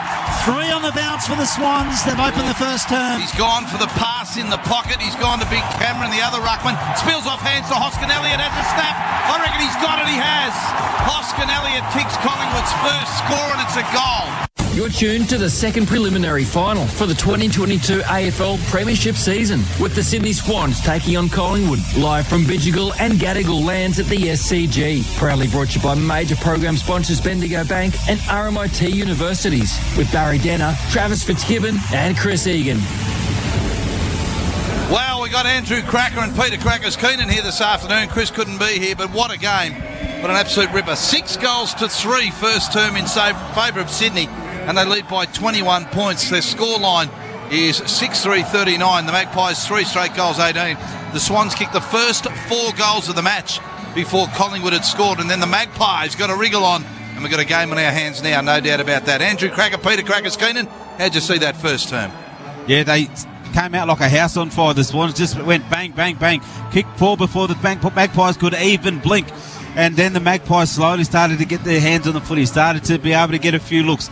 And they looked very, very nervy early on in that first, probably half of that first quarter. But then, as I spoke about, was able to get hold of the footy. I thought Isaac Quaynor was outstanding. Couple of his defensive efforts I really like. Scotty Pendlebury, he had the 10 possessions. I like Chris, his work around the midfield as well. The more importantly, they didn't kick a whole lot of goals, but they did kick straight the Magpies to be able to give themselves a look. But certainly the Swans, once they were able to get hold of the footy and there was no pressure and they had time and space, They looked like a very dangerous side going inside 50. Callum Mills had the 9 disposal. Blakey as well. Parker was good. I like Chad Warner. He had some really good composure once he got hold of the footy around the middle of the ground, Crackers. And then also Rowbottom, he started really well too. But more unfortunately for the Magpies, the Smalls, and once the ball hit the ground in that first quarter, they started to create a little bit of headaches. But then once they start Plainer and these guys, and Crisp and Lipinski and Jeremy Howe and Darcy Moore, they were able to sort of turn the footy over. They started to look a little bit better from their transitions going forward. Well, their backline settled down a bit. They were panicking at the start, and because Parker started so well and Rowbottom out of the centre. Blakey down back was good. Hickey was getting first use, and Reid was pretty dangerous all along. But Pendlebury's just a Rolls Royce. He is a Rolls Royce. Quainer, Crisp, Moore. It's going to be a good game. It's not over by any chance. There's 9 scoring shots to 3. If Buddy had got that one, it would have been a little bit of a problem. But they settled down now. I think they got used to the ground, Collingwood. Yep. And they will start to play their process. Yep. They do play the process. And the Swans have just got to keep knuckling down and having a go. That's what they've got to do. Yeah, and they did control the footy a little bit better. They probably the first 3 or 4 entries, they just went wide. They went long and deep, probably from kicking from the middle of the ground. But then they started to lower the eyes a little bit just to get those little looks, and then they started to launch from probably about 70 to 80, which goes a little bit deeper and coming off the angles, which was able to work for them a little bit better. You saw Mason Cox, how he got it to Darcy Cameron. Hoskin Elliott got his first. Then Chris broke out from the middle because the centre clearances, we spoke what they're like. And Jamie Elliott was able to get a look once he got a one-on-one inside 50. So he might be in a bit of strife. But just play the replay up at that scoreboard of Maynard fixing that play. The little shoulder wasn't good over the head. No. I tell you, 2 blokes that haven't come into it yet and probably find the Dacos boys. Yes, certainly. Not just Nick's had the 5 disposals. Yeah, they've been a bit jumpy, like they're not settled. And Josh down. the 1. Who's had most of the footy crack this afternoon? Scott Pendlebury's had the 10 disposals. Baz, he's looked good for the 4 contested possessions. And Quainer's had the 6. Chris 6 for the Magpies, Lipinski 5. And for the Swans, 9 for Mills, 7 for Blakey and Warner, Florent and 6 for Parker. Big numbers as we get set to start the second term with Sydney up by 21 points to begin it. The bounce goes a little sideways and will be recalled as Cox got a hand on the footy and it spills back and the umpire calls it. So Hickey in the ruck for Sydney, Cox for Collingwood. The Magpies will go to the right of our broadcast position. And it is Cox who punches it that way. DeGoey, second to the ball. He pushes it backwards to Cox. Hand pass to Crisp. Crisp over to Lipinski, 30 out. Punched it forward to Elliott. Billy fires on his left and puts it through. The Magpies have got the first goal of the second term within 15 seconds. And Collingwood back to within 15 points. 4 straight goals, 24 they are. Sydney 6-3-39. Good start for the Pies. Crackers, your man with the follow-up, Big Mason. Yeah, but he did a good job there. Howard very, very clean below his knees to be able to get the handball out to Chris. But then that 1-2-3 handball, just to be able to draw the ball carrier. They had a couple of options running inside 50 to go. He was one of them, Lipinski, but then got it to the also dangerous Jamie Elliott, was able to snap it over for his left and kicked his second of the match. Beautiful start for the Magpies in the second quarter. They needed it, didn't they? They really did, but that wing get in and out of the centre at the Sydney Cricket Ground. Oh, that's clean. A bright start for Collingwood in this second term. Jamie Elliott, 2 goals in a preliminary final. Here we go. What a footballer he is. Perfect bounce from umpire Stevic. Cox tries to get them going again, but it's sharp by Warner, who runs his full measure and puts a high ball inside forward 50 here for Sydney. Getting to the front, here he comes, Buddy. Oh, look at him. Starting to take marks over his head. I saw him digging red cordial at half time. It might be the over-the-head marking cordial. 10 metres. Keep going, 2. Well, that's penciled in, that one. Yeah, look at him. Centre clearances. Take him out. 15 gone. So another minute has expired in the second term as yet, as Lance Franklin looks to draw within 5 goals of Jason Dunstall for goals in finals, and he's got it. 2 goals in the first minute of this second quarter in the second preliminary final, 1 each, and the margin goes back out to 21 points in favour of the Swans. They just need to be able to make sure they tighten those up, because the centre clearances, once you win those, you're going to give your forwards best looks and best opportunities. It's also dangerous. There was 2 different type of players. There was a small in Jamie Elliott, for the Pies, and then it got to a dangerous spot where the big Lance Buddy Franklin was able to take a very nice clean mark over his head, got to the front of Maynard, who's giving him a bit of a rub down with some oil, which is very odd. But that is very odd. Very, very odd. But nonetheless, it was a very clean, nice clearance from Warner. He's been very good at early stages of this game. That was extremely odd. He might have discovered himself out there. Bud doesn't know what to think of it. He's never had someone do that to him. Wipe his oil off. So Maynard has got the old cheeky. He's had the cheeky pills today. The bounce down. De Goey at ground level tries to shuffle it out for the Pies, but he's wrapped up and punched it up. And Blakey, and in fact it's Mills who'll give it to the umpire. He might be making a statement out there. He might be. Ball thrown in the air. Cox down to ground level. De Goey grabbed the footy and Parker tackled him and slung him to the deck. Geez, Parker was good in that first 15 minutes, wasn't he? He certainly was, but is Big Bud the bear you want to poke? Oh, no, not one I would. It's the first time I've seen him look confused for a while. He's seen everything in footy. Mate, we all were. He'll go home and tell his wife, Jacinta. Just see that? I've got feeling for Brendan Maynard. Golden kicks it forward to the wing for Sydney. Warner sees the ball bounce his way, but Crisp claims it for Collingwood and kicks a high 1.5 forward. Mychek leads the race for the football, and it sits perfectly for him. Pursued by a couple of Swans, and his dump kick to the top of the square. Remarked by Paddy McCartan. Kick smothered. They've got the numbers in the goal square though. Lloyd. Will they concede? They won't. McInerney, they're still not out here. McInerney pursued by Johnson. Great pressure from Collingwood.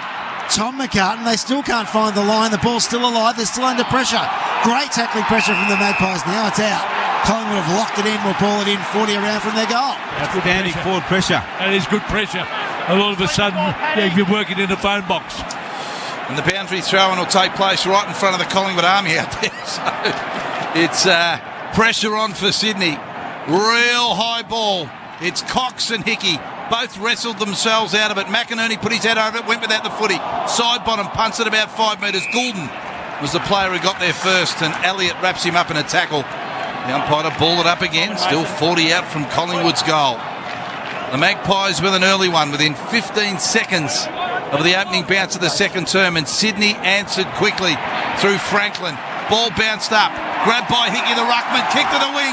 Franklin marks it, he's off, takes the bounce, turns back in, goes low with the ball along the ground to Mills, just forward to the wing out of side. Hand pass out wide, gives it to his teammate in Clark. Clark goes inside to Reid, and Reid marks 45 out on a better than 45-degree angle. You can't let him break tackles. He's kicked to the pocket, he hasn't gone for goal, and the mark is taken by Goulden, who ran forward. He sprinted, crack inside forward 50, made himself an option in the right forward pocket, and the ball found him. That's good forwards do. Once there's time and space inside 50, you're able to find it, and that's what Goulden was able to do. But as you spoke about, Coach Killers, broken tackles. He had him gone for all money, but then he broke the tackle, found a teammate inside 50. Now Goulden has got an opportunity in front of goal. Squares himself up from the right forward pocket, hooks across his body with a left boot, and he's hooked it too far. Through from behind. 22 points up Sydney, 7-4-46. Plays Collingwood's 4 straight goals, 24. 5.5 second turn. Dacos and Maynard in the pocket as Collingwood look to clear their defence. Pumps it up, out of side, up towards half-back. Gets to the front of the contest, a little toe poke forward by side bottom. To a vacant wing, the race is on to the football. Crisp tried to keep it moving forward for the Magpies. It's out of bounds for a ball in. Centre wing. Here at the SCG, the Swans by 22 points. 5 minutes played in the second term on AFL Indigenous Broadcasting. So Cox and Hickey. Lock arms. Cox tries to fashion it for Crisp a couple of times. Then a third time punches it forward. Florent at half-back here for the Swans. The dump kick comes from Blakey. It'll land on the wing. Side bottom. Nice grab that. Yep. Really strong mark on the wing here for Collingwood. Just wanders back with the footy. No urgency. And now called to play on. Looks at a very crowded inside 50.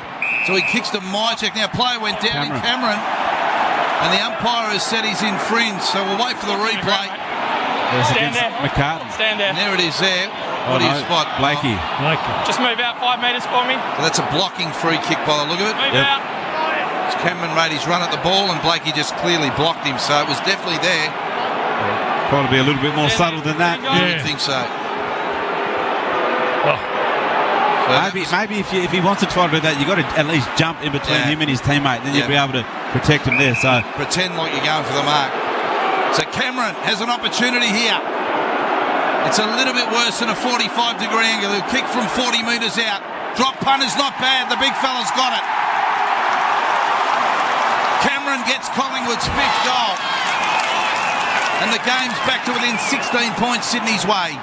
Collingwood 5 straight goals, 30, 7-4-46 the Swans. And we're 6.5 into the second term. Peter Cracker's Keenan and Andrew Cracker for AFL Indigenous Broadcast. As a backman, you've got to be aware of that. That's a goal given to you. You know, you just can't do that, and especially in the preliminary final. It's got to be. You just can't make mistakes like that. No, that's right. And what I did love about was the pressure of the Smalls from the Magpies to get that dump kick from Sydney. Side bottom with amazing courage to be able to go back with the flight of the ball. It was a slow build-up, a slow play going forward, but as you said, very, very silly free kick away given by Blakey. Just a free shot on goal, and he was able to convert with a very, very nice goal there was Darcy Cameron. So the Magpies haven't been able to get the next one. Since Sydney kicked the first 4 and Collingwood found 2 of their own, they've traded the next 6 goals. From the restart, Hickey to Parker, who couldn't find the handle, so kicked it out of mid-air up to half forward. He just created a way, but at half back, Collingwood, they've got the numbers. Side bottom gave it to Quaynor. Up towards half forward they go, with the mark taken uncontested in the end by Tom McCartan at half back. Outside 5. Share it around here, the Swans.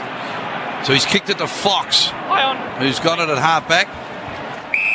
Goes real short and finds Blakey. So right on the boundary line goes for the drilling pass, and Mills is marked on the wing. So a slow build-up for Sydney here. Collingwood have dropped numbers back in their back half. They just have to wait for something to present. It was a short lead. He's gone longer though. The player off half forward. Good lead from Big Hickey. He played well, Hickey. A strong lead and a strong mark. Delivery was good. So Hickey, about 70 from home. Franklin leaves to the left forward pocket. Hickey elects to go to the hot spot about 20 metres out. Big flyers, no mark, full of the ball. Opportunity kick out of the pack for Sydney. Will bounce to the left. Forward pocket now to bounds. And no score. Swans by 16 points. That's a win for Sydney there. Certainly is. And the boundary throw-in and fall of the ball. Boundary throw-ins inside 50 for the Swans will cause the headaches for the Pies defence. Let's see what they do on this occasion. They've got to make sure they're on their opponents here. So the ball in the land at the teeth of Sydney's goal. And they find a way. Here comes Papley across his body and across the face. Minor score. Get hear him coming. Like a cartoon character. 7-5-47 Sydney. Collingwood 5 straight 30. 17 points to the margin. Second term on AFL Indigenous Broadcasting. Nick Dacos kicked it straight up the ground. You heard crack groan, but a free kick for Sydney. No free kick for Collingwood. That's the second one to Blakey. Against Blakey, same thing, a block. Yep. So Crisp got it at half-back for the Pies. Low drop punch, a ripper to Ginnivan, who marks 65 out, open forward line. The young man, eyes darting everywhere. Where can I go? Drops it short into the hole. Beautiful pass. McCreary led into it. 45 out directly in front. Well done to 2 young players. That was very quiet with McCreary. It's a huge risk from Dacos to be able to kick it to Crisp, but he went through, followed the ball. Blakey, silly free kick once again, blocked him off the footy. And then how was the kick to Ginnivan? And Ginnivan's composure inside 50. Beautiful composure by the young man to find his another small teammate in McCreary. So Bo McCreary, he's directly in front. He'll drop it on 50 metres out. Long drop punt is home. Beautiful from McCreary, and Collingwood have got 6 straight. 6 straight goals, 36. And it's back to an 11-point ball game. Sydney 7-5. 47. Scoreboard brought to us by our major program sponsor, the mighty Bendigo Bank. If I was John Longmire now, I would be sending a message out to Blakey, and I'd probably whack him in the goal if I was a coach, because he's given away 2 goals. And that's in a preliminary final, they're like gold. You can't do that. I love that kick from Crisp, and then he could have blazed away. There was Jamie Elliott, but there was not too much time and space. But just to hold it that extra second and not to kick it on anyone's head, but time and space. And McCreary, we know how quick he is. He's got some great closing speed, but was able to get into a good spot and more importantly finish to be able to kick the Magpies 6. Looked almost like a set play. McCreary knew where he was running and Ginnivan knew where he was going. Hickey from the restart, a dump kick inside 550. Franklin. Look at him. His hands have been... I saw him there. I was soaking in something at quarter time. He's rejuvenated his hands. That's a beautiful mark. Soft. He's in a mood today, buddy, I reckon. He's in a mood. 15 gone. So he'll get a look at his second from 40 metres out directly in front. It's a second overhead mark inside forward 50 for the afternoon. Lance Franklin. Left foot curling ball is home. Another instant reply from the Swans. And Buddy's got his second. 8-5-53, a 17-point lead. Collingwood a 6 straight 36. Thanks to our program sponsor, RMIT. He's phenomenal for goal. He really is. You just look at Collingwood, 6 straight. They're magnificent. But 8 goals, 5. 13 Scots of the 6. But Buddy, 2 great marks. All of a sudden the pressure's put on. Howe was on him then, and Buddy outmarked him. It's a hard thing to do. It's the mark of a champion. And he'll go down in history as one of the greatest players of all time, and he is presenting himself in this preliminary final. He looks like he is on. He's second for the afternoon, and his body contact, his physicality's been fantastic. He's created other opportunities, and he looks dangerous today. The bounce is good. Reed in the ruck against Cox for Collingwood. Slap down to Warner. Got a rush kick out of the centre. It's going to be a free kick to Sydney. No advantage. Going to come back. And come back to Warner. Come on. So Warner, right in the centre of the SCG, can send the Swans forward again. He plays on, runs around Ginnivan. Long driving drop punt. It'll land 20 out. Reed up. Big fist on it. High ball towards the boundary line. Does it go out? It does. The Swans lock it in that left forward pocket with a 17-point lead. That's better by Jeremy Howe to be able to run and jump out and get a fist in and not allow the tools of the Swans to be able to run and jump at their own will. So light starting to take effect at the SCG in the twilight zone tonight. From the restart, McInerney, Mills in the pocket, squares it up to the top of the goal square. Buddy's lurking, couldn't take the mark. Here's Rowbottom, another goal to the Swans. This one from the goal square. 23 points the lead. 11 and a half to play, second term. Thanks to our program sponsor, Bendigo Bank. They're just such a very good side. Magpies were within 11 points and now they've just banged on 2 extra goals in a very, very short amount of time. But Buddy Franklin, once he's on, as you see now, he draws players to him. Now there were three that went to him to be able to create the contest. Leaves Rowbottom on his own.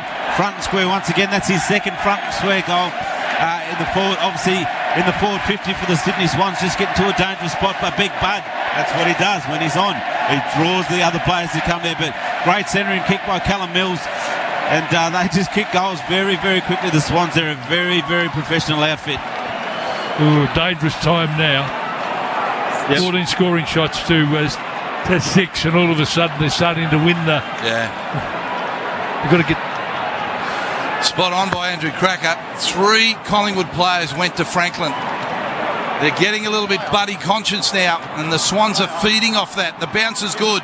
They fight for it at ground level. Collingwood win the clearance. Crisp. High ball to the forward pocket. Elliott won't mark. Fox off hands claims it. Hand pass to Tommy McCartan for Sydney at half-back. Just a real rushed high kick to the outer side. When Gordon, real clever, went with it one hand, one arm, and plucked it off the turf for the Sydney. Gets up, bounces up, plays on, goes by hand to Mills. Back to Gordon. A low drop punt towards the centre. Oh, siding ball. Mark taken by Warner in front of Ginnivan. Got a laser leg, Gordon, hasn't he? Good player. Outside 5. Real deliberate approach this time from the Swans. Working their way forward. A high ball from Mills will land inside forward 50. Good mark. Yeah, it was. Cox this time took the mark in the pack. That's his second mark for the day. He's got to do more. The Fashions descended back from where instead came, and that's where he does go to the lead of Myercheck. Great kick. It was a good kick. He's taken the mark on the wing.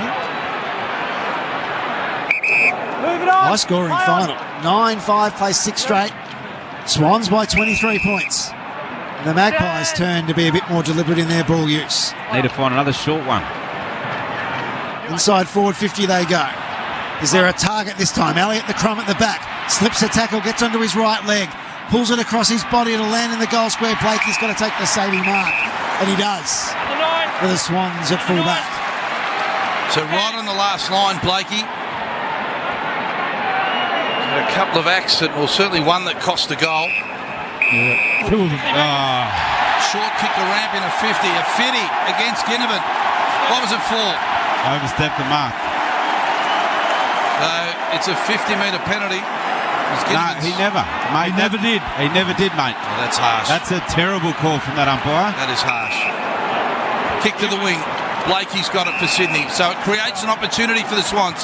Goes back to Mills. Plays on. Driving long ball to full forward. Franklin in the van. Howe gets in the front. Punch to ground level. Opportunity for Stevens. Tackled by Josh Dacos. Hand pass Hayward. Deep forward pocket has a snap. Won't be a goal. Backing back was Darcy Moore. Hands on the footy. He slaps it through for a rush point for the Swans, who are on fire at the moment.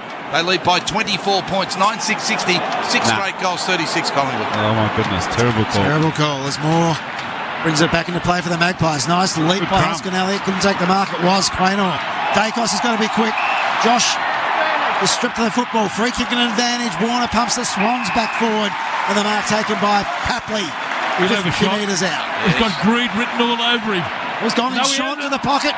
Got a lead, honours it, and it bounces off the chest of McDonald. He's been quiet, McDonald. Yeah, he's been less than prominent, hasn't he? It's his first touch. McDonald, he touched it, but he didn't get a disposal. Yeah. He's very shaky, young Josh Dacos. Usually a composed young man. He had the one disposal. Big afternoon. Boundary throw in. Heavy tackle laid by Crisp of Collingwood. Great tackle. And the umpire is going to call for the ball. Papley tried to play for that free kick, but Crisp just went lower. Very, very good tackle. Sydney inside forward 50. Collingwood trying to work it out. Grabbed by Heaney, dragged off the footy. Mills at the bottom of the pack. Punched out a hand pass to Goulden, dragged off it. Chris swooped on it for Collingwood. Hand pass to Noble. Little short ball outside, too wide. No. Kept in play by Hoskin Elliott. Hand pass to Josh Dacos. Turns around on the right boot. High kick to the wing out of side. 4 players fly. Punch to the front. Warner's there. Hand pass to Blakey. Under pressure. Hand pass back to Goulden. Goes onto the left. Kick to the pocket for Sydney. Heaney got rid of Darcy Moore. Papley right on the boundary line. Tried to sucker it out of mid-air. And he was worked off it by Quaynor. And the ball rolled out of bounds. Deep right forward pocket for Sydney. But they are on at the moment, aren't they? They certainly are. Those repeat entries, you look like hopefully after those repeat entries you want a reward for effort. Let's see if the Swans can get that shortly. Ball back into play. Heaney in the ruck against Cox. Second time he's been up. Play on the 15! Trying to get their way out here. The Magpies, Noble to Moore. Out wide to Bianco. You're going to get a free kick for over the shoulder against McInerney. Oh, very lucky. He gambled on it, didn't he? He looked for the body of the young man. Bianco got it though. He'll stick it wide. Swans in good position here to get the fist in, and McCreary can't keep it in, so we got a ball in on the wing here. 24 points up the Swans. 7.5 minutes left to play of the first half of the match. We're into this second term in a packed SCG. The Swans have skipped away again from the Pies. Collingwood got to within 11 points. Sydney back out to a 24-point lead. Boundary throw-in. Tap to the front of the ruckman. The umpire calls for a ball up. Robot has done an outstanding job thus far on Jordan to go. He only had the 3 disposals, but kicked a couple of goals himself. Holding Collingwood advantage. Heavy tag, working again. This time advantage played to go. He runs away, takes a bounce. Hand pass to Josh Dacos. Kicks to an open forward line. Longer Hoskin Elliott. Marks 50 out. He turns. Who's going to run into the hole? He's got McCreary. McCreary 40 out directly in front. Couldn't go back and have a shot for the Pies. They need this. Just right on cue. Geordie to go. He just was able to break from that contest after the free kick was given away. But I love the kick to be able to come across from Josh Dacos. He hasn't had too much of the footy, but that's a beautiful switch of lanes. And then composure once again for Hoskin Elliott to find McCreary, who bobbed up again like a pop-up sprinkler the second time this quarter. He's kicked 1 this term already. 6 straight goals at the moment, Collingwood. Can they make it 7 through McCreary? They certainly do. Beautiful drop punt, 45 out. And the Magpies bite back again, back to within 18 points of Sydney. Swans 9-6-60. Collingwood 7 straight goals, 42. 6.5 left in the first half. How good's that? That transition, they look like, as we spoke about, those repeat entries, they just kept banging it in, Sydney. They looked like the dam walls were going to be able to break open. They were finally going to get another goal, but they got to stop into the Pies that they sat probably about half back. Got a free kick in the ruck, and then just to be able to switch your lanes, change your lanes, kick over the defence as well, not giving them any time to be able to set up. And McCreary, his work rate to get up the ground and then to be able to find himself uncontested inside 50 once again. But more importantly, he's been able to finish. How good is the accuracy? It has absolutely been spot on. 7 goals straight for the Magpies, which is absolutely keeping him in this game. Well, that's McQuarrie's got to do that. He's got to spread and get into the forward line and try and get behind his opponent. So he's having a good afternoon, Bo McCreary, making the most of his opportunities. We get a secondary stoppage in the middle of the ground. He's playing with concussion. He hit the car yesterday. He did, yes. He did, on the way to the airport. Yep. A little bingle on the car Monash. Yep. We've all had one of those. And the restart, Bianco. Not all of up us. towards half forward. See, you've got a bit of form there. Yes, he has. A lot of form. More on the colder for me. I phoned the hospital. Going to get a ball up here at half forward for the Magpies. Little bit of pushing and shoving. Lloyd. Your guy right in there once again. My check. Oh, you'll never go. Crackers. Just getting in the ear of Jake Lloyd. Cox. Swoop it out. Ginnivan bursting through. Got another ball up at half forward. Love it, Baz, hey? I love that convulsion when you're on the bottom of the theatre. I'm really trying. I want to get it out, but I don't really want it to come out. Well done. Ball up again. Umpire slaps it down Cox, but it went straight to Rowe Bottom, who kicks a high ball for Sydney. The outer side free kick. Wrestle in the marking contest will go Heaney's way against Quainer. Quainer's playing pretty good football against Heaney at the moment. Stay clear, 18 points up, Sydney. 6 minutes before the half-time siren of game time. That's a lifetime in footy. What can they do here, Sydney? Heaney low, long drop punt inside. Searching ball was good because Warner sandwiched in between two Pies, got rid of him and took the mark. Jamie Elliott unfortunately was caught behind, but still side bottom. I'm not quite sure who it was there. Could have came over and tried to and get the spoil on, but just didn't allow it. He needed to come harder there, Seal. He thought it was going to come back over the top. You need to be able to collect body and to be able to get a fist on in that occasion, and he wasn't. Warner took the mark. Marked at 40 out, slight angle from 45, drop punt. Does it sneak in? It's gone right. Through for a point. 19 points up now, Sydney, as we tick towards half-time with 5.5 minutes left to play. Magpies kick the next one here, gents. Good for football. Yes. Dacos brings it back in. Baz did say football is the winner, would be the winner today. That's right. Good for footy. You blokes will die with cliches. It's like when Jeff Blethyn kicked his 100th goal back in 72. It was good for footy. Is he the bi-spectacled footballer? Absolutely. The switch for the Magpies. Not ideal. It wasn't a smart switch. They needed to hit the shorter one instead of going the longer. 50, I think. Now there's a 50 given away. Maynard disputed the decision. Silly. So Buckley is going to walk in. Just can't do it though, can you? No. Just can't do it. The umpires have won the war, you know. They certainly have. Just a moment of lapse and it's a 50. 10 metres. 10 metres. So the umpire's clearing it out for Papley. Top of the goal square. His second of the afternoon. Pops it through. It's a real heartbreaker for the Magpies, that one. 10-7-67. Plays 7 straight 42. Margin back to 25 points. Closing in on half-time here thanks to our program sponsor, RMIT. Not having a great day, poor Maynard. He's been giving Buddy a rub, and now he's a 50 metres. He's coming off the ground. Just to have a rest or reprogramming. He's going to get the chat, I reckon. Just needs to settle. He's probably just getting away from his natural game, just playing a little bit different. Just do what he does well. He attacks the footy, and everything else looks after itself. His aggression at the opposition, and he just hasn't been able to do that and bring that intensity today.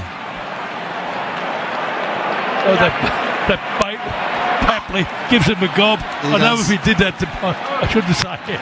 One of the great celebrators is Paps. As the ball's bounced wide again, they gave another recalled bounce. As Maynard has been brought to the bench and getting a little chat. Yes. Who's that? Another of the club officials. I think I know who that is. Pretty sure, but I'm only guessing, so I won't say. But it is an important person in the footy club. Just having a little chat to Maynard just to calm down a little bit. Kick inside forward 50 as Heaney has marked 40 out on a slight angle. Quick clearance out of the middle for the Swans, and they're up, Sydney, and they're letting the Magpies know before this kick they lead by 25. Hapley's still going.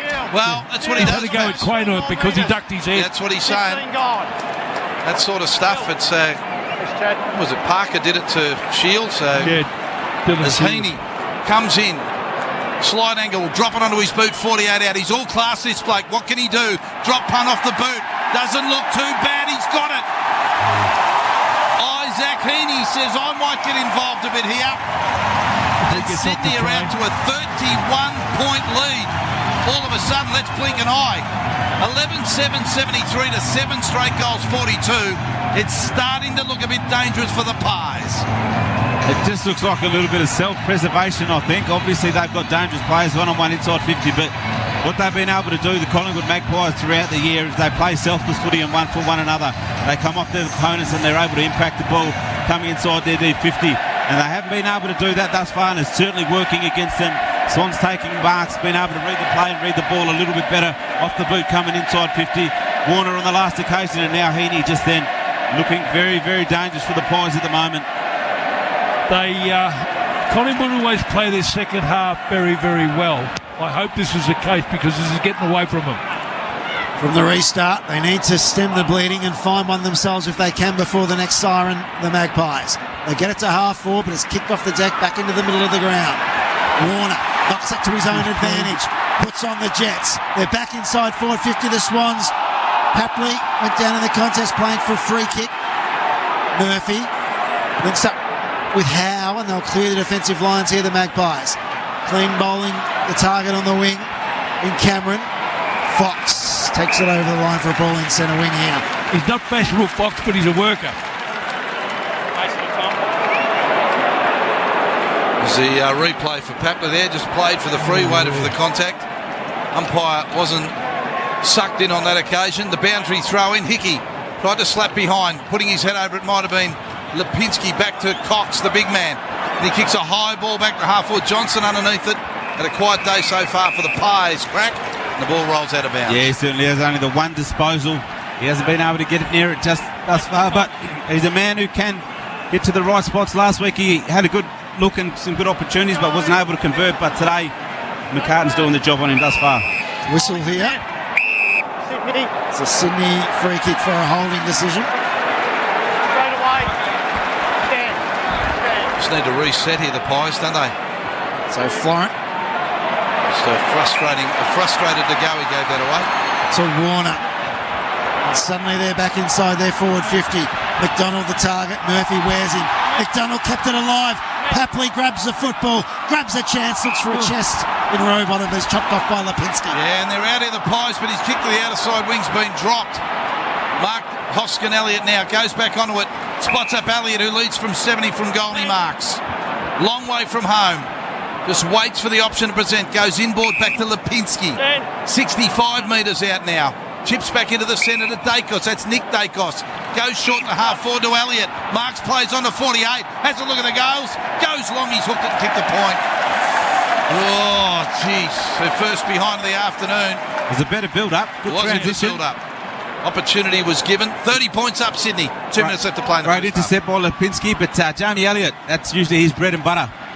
Just a missed kick there. Execution was not the greatest. A 2 for the afternoon, Elliott. 1 in the first, 1 in the second term. Jake Lloyd brings it back in here for the Swans. Lloyd. That'll work to Mills, who marks just outside D50. Goulden offers something in short. Instead, he goes further afield to Warner. Got to wait a long time under that football, and Murphy closed him down. He's had a season, Nathan Murphy. Played some good footy. Yeah. Just a bloke who just does what he has to do. Yeah, he's just a worker. Yep. Just plays his role. Just like me. Back in on the wing here, Cox, Crisp, Lipinski and Josh Dacos. Collingwood inside forward 50. Off hands, Goulden immediately tackled, got the hand pass to Fox. He went down low to Florent, who's had plenty of it. 11 touches for him. McCartan dumps it out. It's coming back. Pendlebury, juggled and dropped it on the wing. Hickey feeds it through to Rowbottom. Rowbottom on the rebound here. Here they go. Franklin was a short pass. Moore with the spoil. Following up his work was Pendlebury. He got caught high as he attacked the footy on the wing for Collingwood. Free kick to Pendlebury. Chips it inboard. Dangerous ball. Chris got high contact and he'll get the free kick as he went for the mark. He's been outstanding today, Chris, coming up for his 15th disposal. I loved his work in close and his running ability as well. Collingwood are locking it in their forward half here. A minute left on the clock. They trail by 30 points. Cox at full forward couldn't mark. Front and square was Hoskin Elliott. Couldn't control the ball. Paddy McCartan goes to ground. Might have been Tommy, his brother. And the umpire will ball it up about 20 metres out. Got to be better, Mason. Collingwood goal. You've got to mark those. Yeah. Got to mark those. At the hands on the footy. So up it goes, teeth of Collingwood's goal. Florent, the clearance, a bouncing ball at half back. Noble got there first for the Magpies as their time. Inside forward 50. Crisp couldn't take the football. Parker beats him to it. They stacked in on top of him, the Magpies. And he's gone for holding the ball. Jeez, that's a bit hot. Anyway. Poor old Fess. He knows they're closer than us. Well, we're pretty close up in this stand. Nick Dacos, the recipient, is 55 from goal. He looks for one inside forward 50. Goes for Ngoe. He wanted the free kick, didn't get it. Rowbottom's gone here, surely, if the other one was. No cigar. Gee. Run the ball up, 25 out from the Magpies goal. 15 seconds on the clock in the second term. Well, we see a little bit of a spark here for the Pies. The Swans have dropped big numbers back. Heaney got his hit smothered. It was smothered by Sidebottom, went straight up in the air. Still 20 out from Collingwood's goal. Bottom of the pack, Sydney just getting there first. Kick outside defensive, 50 to Franklin. Shrugs off the tackle, got tackled to the ground. Right on the siren by Quainer. A little bit of a push and shove. Buddy gets up. Isaac Heaney got involved. Big Buddy wants to go and have a look, see what's happening. And Quainer's got a free kick. How far out is he? Quack, what are we looking at here? 70 metres? Oh, 65. You get onto a good barrel, she's home. Yeah. You kick it, Craig. I used to kick it from inside the skirt. You did. MCG, I'll just kick barrels from in the warm-ups. Quainer's going to go for the barrel. The torpedo punt. It hasn't come off. No. And it's wide and out of bounds on the floor. Buddy Franklin goes at him and says that wasn't a very good kick. And then Buddy wants to say a few to Pendlebury. And the Swans, with their tails up, will go in 30-point leaders at half-time. 11-7-73. Collingwood 7-1-43. And that was an exciting second term which saw Collingwood get to within 11 points at one stage. And then the Swans just kick away. They led by 21 at quarter-time. They lead by 30 at half-time. And Crackers, that was impressive work from the home side of the SCG. Yes, it was. They halfway through that quarter, they just steadied and they started to get the ball in. Buddy Franklin took two magnificent overhead marks, hadn't done that for a while. And Mills started to work hard. Parker's going very well. Warner, Rowbottom, Florence, just solid. They are playing as a team. A few mistakes by Blake. He let 2 goals in, basically. But that's it. But Collingwood, 7-1, they're 8 points.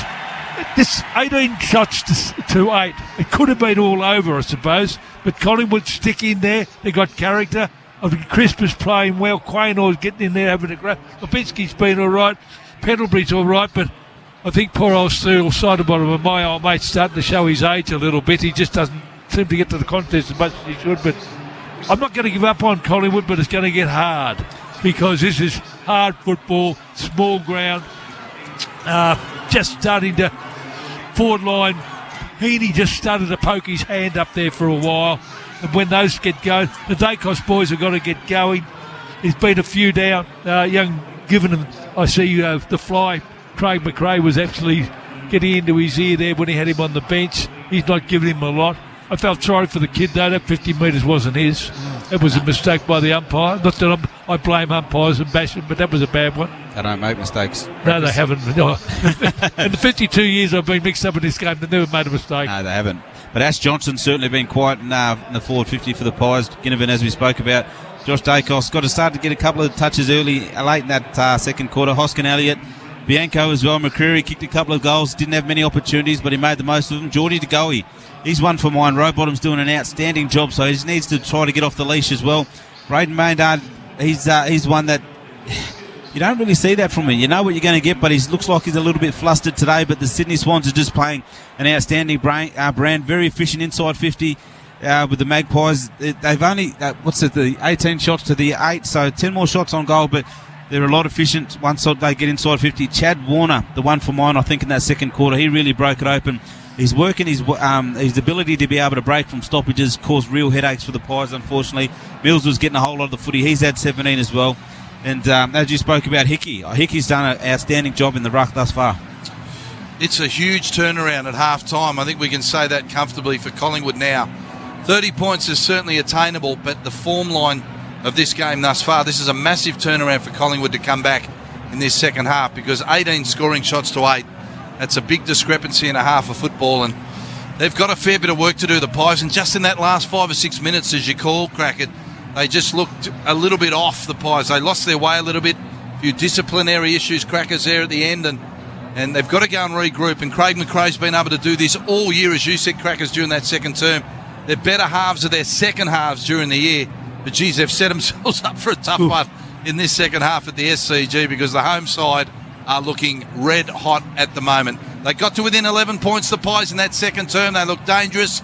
And then the Swans put the burners on, and they lead by 30 points at half-time. You're listening to AFL Indigenous Broadcasting with Andrew Cracker, Peter Crackers-Keenan, Travis Fitzgibbon and Baz, right across Australia. Did you know that COVID-19 oral treatments are available for some of our mob to help protect them from getting seriously sick from the virus? Oral treatments for COVID-19 work best when you take them as soon as possible after testing positive for the virus. If you test positive, yarn to your health worker straight away to find out if you're eligible. You'll need a prescription from your doctor for these treatments, which come in tablet or capsule form and taken with a glass of water after a meal. These treatments are available for mob whether they're vaccinated or not. Yarn with your health worker now so you can be prepared if you test positive for COVID-19. For more information and to find out if you're eligible for oral treatments, call 1-800-020-080 or visit health.gov.au. Program sponsor. Hey mob, it's Murray from the Curry. Trendy Trev here. Join me on Talk Black weekday mornings from 11 a.m. Queensland Murray time for an hour of good yarns, talk back and more. Talk Black Mondays through to Fridays on the National Indigenous Radio Service. Too dirty, you mob. With Bendigo Bank's new Complete Home Loan, you'll be completely taken care of. With a completely awesome rate, complete offset on fixed and variable loans, and a home loan specialist completely dedicated to you. So if you're not completely sure about the Big Four, search Bendigo Bank Complete Home Loan or head into Bendigo Bank, the better big bank.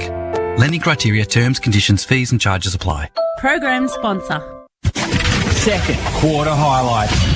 And it is Cox who punches it that way. DeGoey, second to the ball. He pushes it backwards to Cox. Hand pass to Crisp. Crisp over to Lipinski, 30 out. Punched it forward to Elliott. Billy fires on his left and puts it through. The Magpies. It's a little bit worse than a 45-degree angle. A kick from 40 metres out. Drop punt is not bad. The big fella's got it. Cameron gets Collingwood's fifth goal. So Bo McQuarrie, he's directly in front. He'll drop it on 50 metres out. Long drop punt is home. Beautiful from McQuarrie, and Collingwood have got 6 straight. You're tuned to the second preliminary final for the 2022 AFL Premiership season, with the Sydney Swans taking on Collingwood, live from Bidjigal and Gadigal lands at the SCG. Proudly brought to you by major program sponsors Bendigo Bank and RMIT Universities, with Barry Denner, Travis Fitzgibbon and Chris Egan. Half-time at the SCG, and Sydney are in command. 11-7-73, leading Collingwood 7-1-43 to half-time in the preliminary final. Geelong last night, they booked the first spot in the grand final. 71-point winners over Brisbane, 18-12, 120 to the Lions, 7-49. Hawkins booting 4 goals for the Cats. Tyson Stengel 3, whilst Eric Hipwood booted 2 for the Lions in defeat. Here at the SCG, goal kickers to half-time. The chief ones for both sides. A couple to Papley and Franklin for the Swans, and the multiple goal kickers for Collingwood have been Jamie Elliott and Bo McQuarrie. Andrew Cracker, What do the stats tell us to half-time? What are we looking at here as the Sydney Swans enjoy a pretty nice 30-point lead over Collingwood to half-time? Yeah, they certainly do. They've played outstanding footy thus far for a first half of footy, and on song to have nearly, I'd say, 36 shots on goal. So they've had 18 in the first half, which has been a bit of a worry for the Magpies, unfortunately. But the major ball winners for the Sydney Swans is Callum Mills. He's had the 17. Warner, as I spoke about just before our break at half-time, is he's been the one for mine. Has been able to break the game open through the midfield with his space and his ability to be able to have some good composure as well going inside 50. He's had the 15 disposals. Ollie Florent, 12. Nick Blakey, 12. Lloyd has had the 10. Hickey, 9. Rowbottom, 9 with 2 goals. He's been really good. He cut 2 inside 50s as well. 1 goal, 1. And Parker and Heaney with the 9 touches as well. Papley with the 8. And Buddy Franklin with the 7. And he's had the 2 goals. So he's looks on song, the big man's taken a couple of nice contested marks up at its highest point. And from the Magpies, we'll have a look at Chris. I think he's been absolutely outstanding.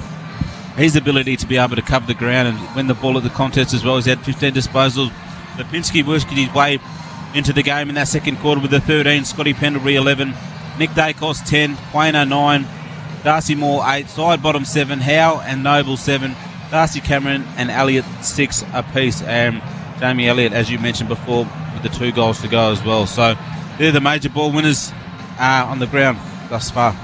The second term in particular of Chad Warner, he's got across 7 kilometres in the first half of football. He's put it inside forward 56 times. He's finding himself with the football in the middle of the ground and putting it inside forward 50 time after time and booted a goal himself. He's been crucial to what the Swans have been able to do. He has, and he had the 8 disposals in the second quarter and the 4 contested as well. So, but as I spoke about, just the composure. He's been able to lower his eyes a couple of times, but he just knows what's ahead of him. If he's got to lower the eyes, he does. And if there's one-on-ones in front of him where he can kick advantage to his teammates, he does that as well. So, as Crackers Keen has alluded to as well, he's a very, very good footballer.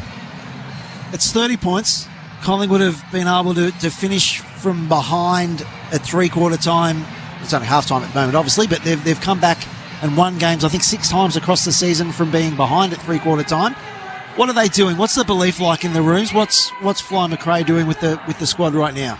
Well, this feeling and this position is not foreign to the Collingwood Football Club in season 2022.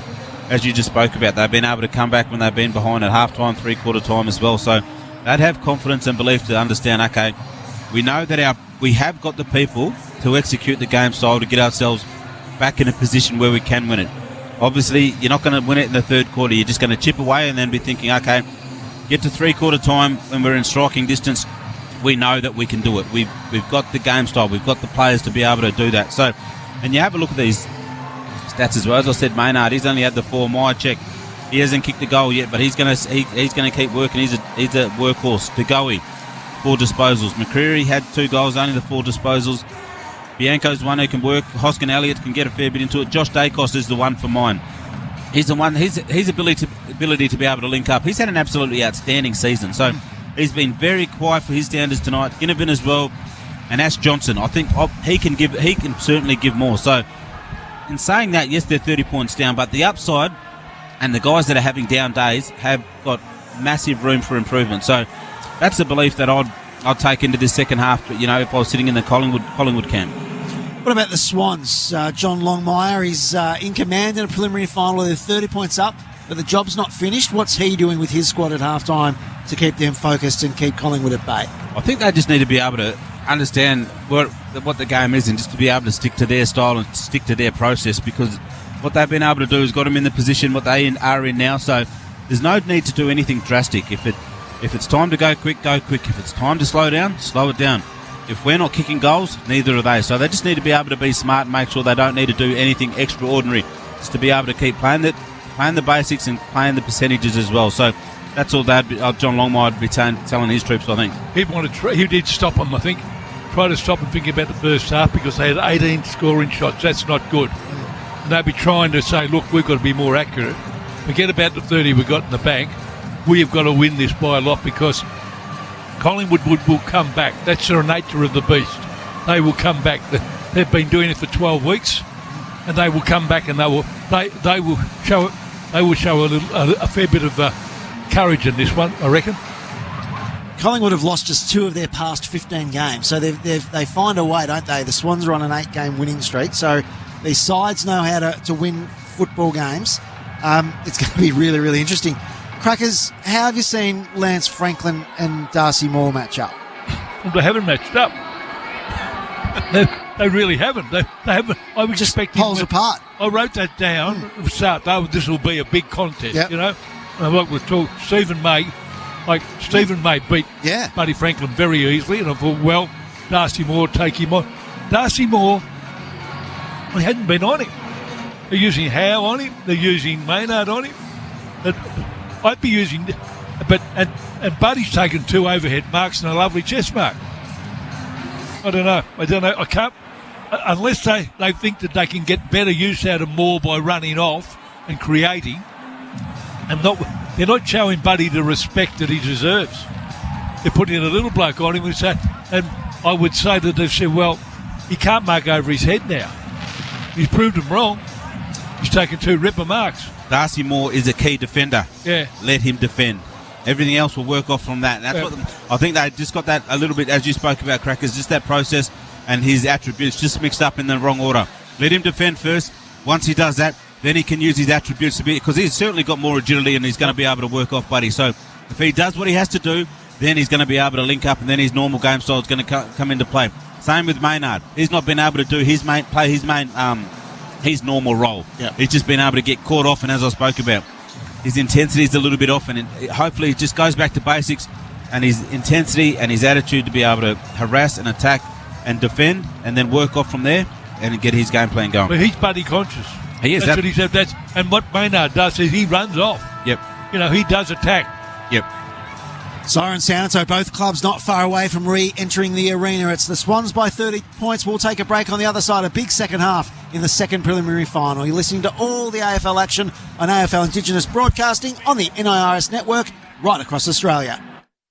Some of you might be thinking, I'm double vaxxed with COVID. I don't need a booster, but it boosts more than you think. It boosts immunity, so if you get COVID, there's less chance of getting really sick. It boosts the chances of seeing family regularly and not missing out. And it boosts your community because more boosters means we're all more protected. So give your mob a boost and book your booster at australia.gov.au. Authorised by the Australian Government, Canberra. Program sponsor. It's the Mary G Show every Wednesday night. Hello to all the countrymen right around Australia. Hope everybody is fine and tuned in to me, Mary G. And Saturday. You can't lose a black fella in the snow, no matter how much they try and hide, you know? The Mary G Show on the National Indigenous Radio Service. Yeah, well, you'll have a good sleep. Fast Channel 601. With Bendigo Bank's new Complete Home Loan, you'll be completely taken care of. With a completely awesome rate. Complete offset on fixed and variable loans. And a home loan specialist completely dedicated to you. So if you're not completely sure about the Big Four, search Bendigo Bank Complete Home Loan or head into Bendigo Bank, the better big bank. Lending criteria, terms, conditions, fees and charges apply. Program sponsor. It's week 3 of the 2022 AFL Finals for AFL Indigenous Broadcasting and the second preliminary final with the Sydney Swans taking on Collingwood live from Bidjigal and Gadigal lands at the SCG with your call team Barry Down and Travis Fitzgibbon with expert commentary from Chris Egan. The Swans have proved that a champion team will overcome and meet a resurgent Magpies who have a meteoric rise this season with one of the biggest turnaround successes in AFL history. An epic contest ensures with a no-holds-bar fight to the absolute end. It's a second preliminary final with the Sydney Swans taking on Collingwood live from Bidjigal and Gadigal lands at the SCG. Proudly brought to you by major program sponsors Bendigo Bank and RMIT Universities. Broadcast throughout the nation by the National Indigenous Radio Service. Big afternoon of football. The preliminary final at the moment, a 30-point lead to Sydney at half-time of this game. If you're just joining us, it is the Swans 11-7-73, the Magpies 7-1-43 at half-time. 2 goals to McCreary for Collingwood, 2 to Billy Elliott. Franklin's got 2, both in the second term for the Swans, and 2 to Papley, his mate, in the forward line, the big man and the smaller man, with a couple of goals apiece. Barry Denner with you at the moment with Peter Crackers. Crackers, while we've got a moment, both sides heading back out onto the ground. Sad to hear the passing of Alan Aylett, of course. Lovely bloke. Former president of your former club, North Melbourne, between 71 and 76 he was there. He was there for the 75 premiership, the first ever for North Melbourne. A big influence on that footy club. Tell us a bit about him. Well, look, he was commonly called the Toad or Mickey. Just a man's man, a lovely bloke. I went there in 76 and, he was always very, very good to us. He had a look at my teeth. He said, "My God." He said, "The dentist?" He said, "You've had a few cracks in these. You haven't worried too much, have you?" I said, "No." He fixed me up, but no, lovely bloke. I'll be going to his funeral because I had a lot of time for him, and he bled North Melbourne. His blood was North Melbourne. He through the good and bad times, and he had a really nice person, and his wife Marge, lovely person too. And team of the century, I think.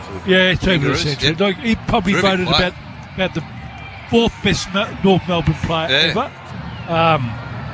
He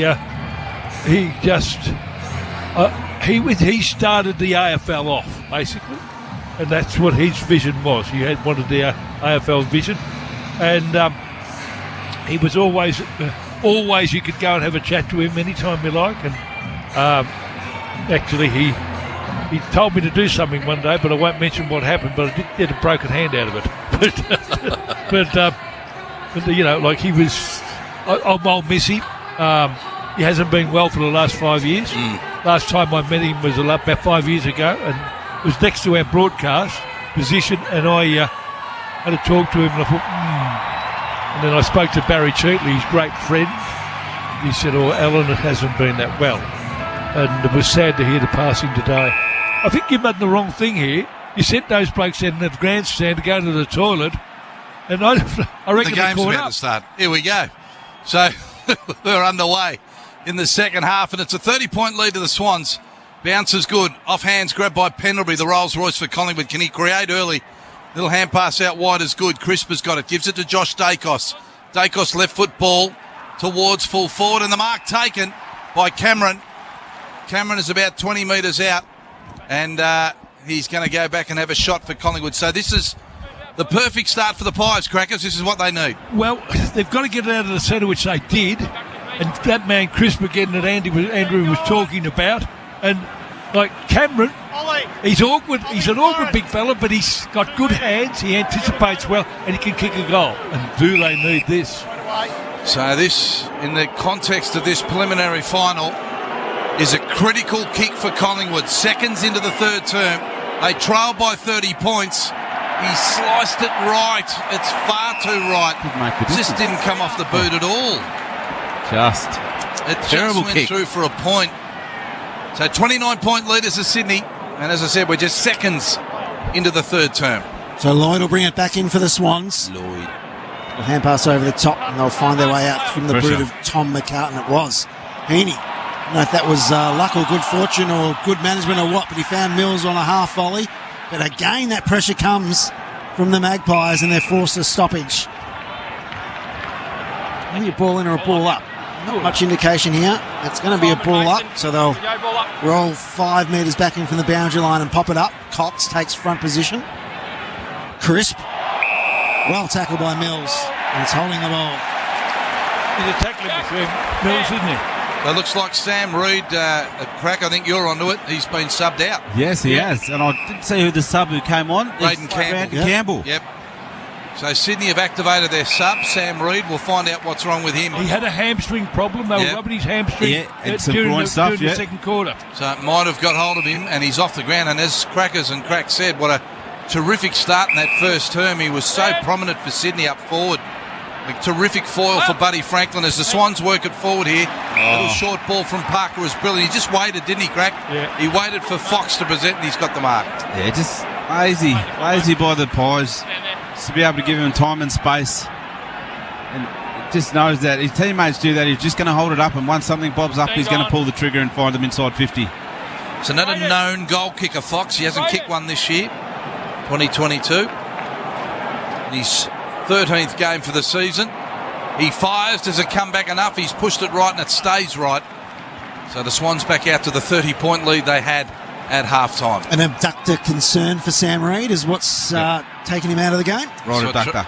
Travis does. He just rings the rooms. Crack. That's what he does. Gets Direct line. Got a direct line to some medicos and politicians, as we heard at the start of the game.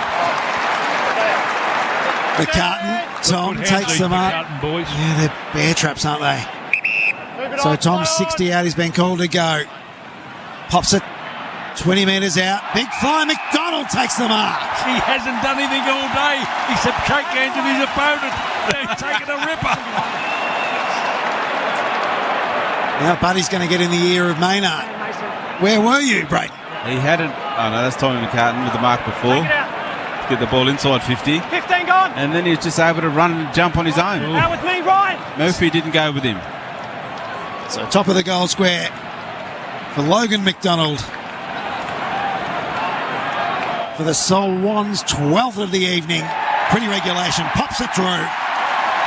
12-8-80. Plays 7-2-44. Early stages, third term. Thanks to our program sponsor, Bendigo Bank.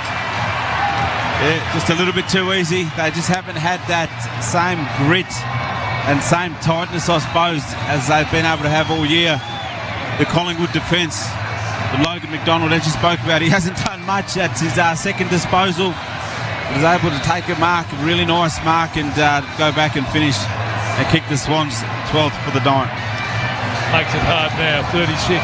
Very hard. Had to get two after half time and Cameron. Door of uncertainty. Just shows how much it hurts. Cameron gets his opportunity, absolutely miskicks it, goes up the other end. McDonald kicks a goal. I suppose he's in that position where Reid would have been, and he's moved a bit closer to goal, and he's got an opportunity. So the Swans have restructured, and McDonald gets an early goal in this third term.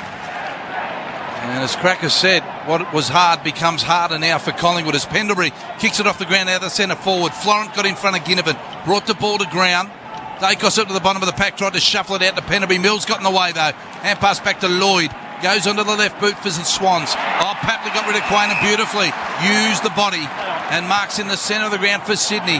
Plays on quickly, goes wide of the pocket of Big Buddy. It bounces before him. Darcy Moore's right with him. The ball bounced behind both players. Bumped off Clark, who tried to swoop on it in the forward pocket for Sydney. Spills to Maynard. Looks with the eyes for a teammate and couldn't find anyone. Forced to kick it. It could have gone held back. Papley's marked this 65 out for Sydney. Moore's gone to Franklin. Got your wish there. Yep. Little pop kick inside forward 50, not good, and Maynard picks that one off. And then not looking for the man and going for the footy. Better by Maynard. So he goes in short.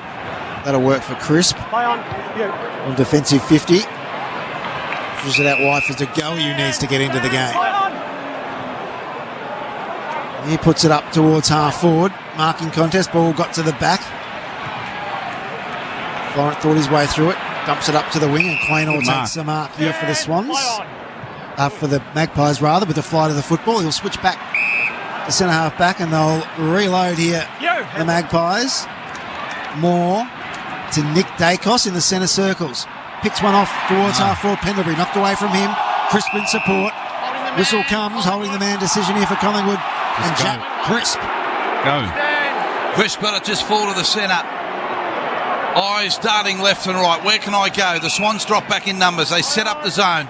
Inside defensive 50. Crisp pops it into the hole. Ginnivan was there. It went over his head, and Elliott just sat behind. And he's marked this about 35 out. Just needs to relax. He grabbed Rampy's shoe when he was on the ground. No need for it. Just well read by Billy Elliott, which he's been able to do. Elliott's got a couple of goals. One in the first, one in the second term. So he's been prominent for the Pies again in front of goal for his third of the afternoon. To bring the game back to 30 points Sydney's way. If he can kick it. Onto the rise. Hooked it. He's hooked it. Just the signs aren't good for the Pies. 35 points Sydney's lead. And we've ticked up to the 7.5 minute mark of the third term. Well, not when you have Jamie Elliott missing 30 metres out in front. Not great signs for the Pies at all, Baz. The Sydney chance gone up. It has. As Jake Lloyd goes in short to Rampy. And he'll pick one off short as well in Fox. Goes for a third short one, and that's come unstuck. Cameron for the Magpies puts them back inside forward 50. A bouncing ball to be won. Tom McCartan and Elliott. Now McCartan's gone for the boundary line. Elliott asks the question. Sufficient intent. We'll get a ball inside forward 50 here for Collingwood. Crowd starting to fill the stadium, isn't it, with their voice. The Swans by 35 points in a preliminary final. Hickey and Cox. Ball comes to ground. De Goey. Can he get busy? His kick's batted down by Rowbottom. Now pass comes out to Pendlebury. To Hoskin Elliott. 50 out from goal. A high ball inside forward 50 from Nick Dacos. It'll land 30 out. Myercheck couldn't take the mark. Ball off hands near the boundary line. Can they get a stoppage here, the Magpies? Can they get an opportunity? Cameron stripped of the football. It's a throw. And the Swans will get a clearing possession with Fox. So Fox in the deep back pocket. Cameron's just got to be smarter. Hold it up there instead of letting it bobble out and give a free kick away. Try to get the boundary throw in. Kicks back to the wing outer side. Massive pack. Maynard went one hand. Goulden followed the ball. Got dragged off his kick. Went about 5 metres. Players from both sides head over the footy on the wing, and the umpire will ball it up. Holding the ball as 50. Campbell ran out of the pack and a 50-metre penalty, you'd think, because it was a Collingwood free kick. It is. Campbell said, I couldn't hear the whistle. Don't give away another one. You can hear the umpire settle down, son. That one won't through. Don't give away another 50. I'll talk to you in a minute. I'll talk to you in a minute. Sounds like what my mum used to say when I was a kid. I'll talk to you in a minute. When I'd go, Mum, I'll talk to you in a minute. Wait till your father gets home. Yes. Nick Dacos is the player with the footy. So Collingwood have had one chance at this to bring it back to 29 points. Dacos from 45, slight angle, drop punt, set sail, and he's done it, the young man. He's done it all right. So just a glimmer for the Pies here. They've sort of locked it in their forward half for a while, and they finally get a bit of reward. They get a 8-3-51, Sydney 12-8-80. Scoreboard brought to us by our major program sponsor, RMIT. Yes, they've had a couple of repeat entries. Unfortunately, they weren't able to convert, but this young man, he's the rising star. He's just got such a great head on his shoulders. Went back, got the free kick. Unfortunately, given the 50 away, as you said, Campbell wasn't able to hear it, but nonetheless, he got the shot, went back and was able to kick truly. So, very, very nice finish for the Magpies, and they certainly needed that. There's a little bit of useless trivia here. His great auntie was Miss Victoria in 1959. Really? Nick Dacos' great aunt? Yes. There you go. There you go. Colleen McFarlane was her name. And that year, Yarrawonga Pigeons won the premiership in the Ovens and Murray also. The Pigeons. The Pigeons. Can they go back to back here? Cameron tries to go off the deck here for Collingwood. Florent confronted by Bianco. Side bottom chips in, knocks it to his own advantage, keeps it in play. Slips Florent. No, didn't keep it in play. We're going to get a ball in on the wing. 1959, the Silver Beatles were touring Hamburg. Is that right? Before they became the Beatles and changed the music world. Any trivia nights, gents, I'll certainly give you a call. Particularly if 1959 is the key subject. From the restart. Lipinski wrapped up by Rowbottom. Darcy and Tom. The ball in will become a ball up. Still operating centre wing outer side. Umpire Stevens, who paid that last 50-metre penalty, pops it up. Tap down towards Pendlebury, tries to work his way through, runs into Stevens and Mills. The ball just punched forward to McCreary. Did well, as you heard from Crack. Controlled it, threw it on the right boot. Bounces to the forward pocket. Blakey got a high bounce for Sydney in the back pocket and saw it out of bounds with Lloyd. There'll be a boundary throw in deep right forward pocket for the Pies. They trail by 29 points. Is that... No, not concussion? No, he's just got a bit of a split eye, Hoskin Elliott, so he's just getting a bit of treatment to stop the bleeding after a clash of heads with Darcy Cameron. Is Mick down there?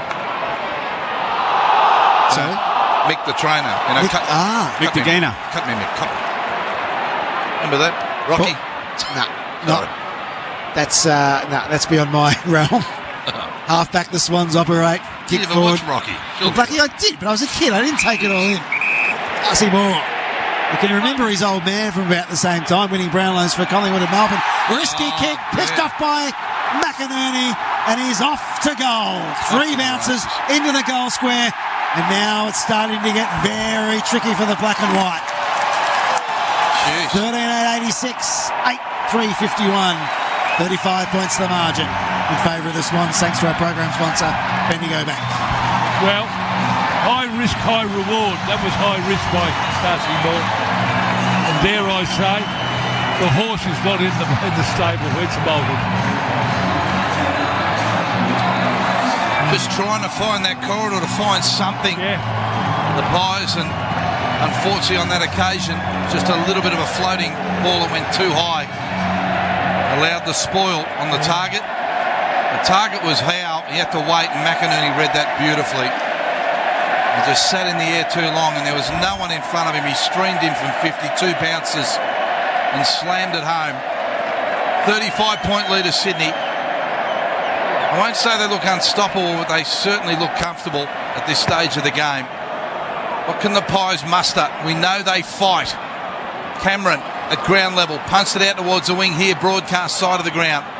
Goulden goes to ground. De Goey's got it, tackled by Goulden. And he's been pinged for illegally releasing the footy. Kruger's on. He's having a bad night tonight, Jordan De Goey. Mason Cox been subbed out of the game. Nathan Kruger activated. So big Kruger on for Collingwood. Mason Cox will find out what's wrong with him. Travis will make a call to the Collingwood rooms because he's got people everywhere. Kick to the wing and Hickey's marked. I'd say lack of lever. Hickey's on the wing for Sydney. They lead by 35 points midway through the third term. Long ball inside Papley, forward pocket. Look at Paps go. Has a look at the goals. Hooks it from the boundary line. It comes back, but not enough. Ooh. Oh, Paps was off to the races. He's going to run up to the 10th row if he kicked that. His eyes were bulging out of his head, but it just floated a bit shy of the goalpost. And they go out to a 36-point lead, Sydney. Midway through this third quarter at the SCG. Nick Dacos plays on from fullback. Long hand pass 20 metres to Quainer. Quainer over to Noble. Bounces off half-back on the boundary line, out of side of the ground for the Pies.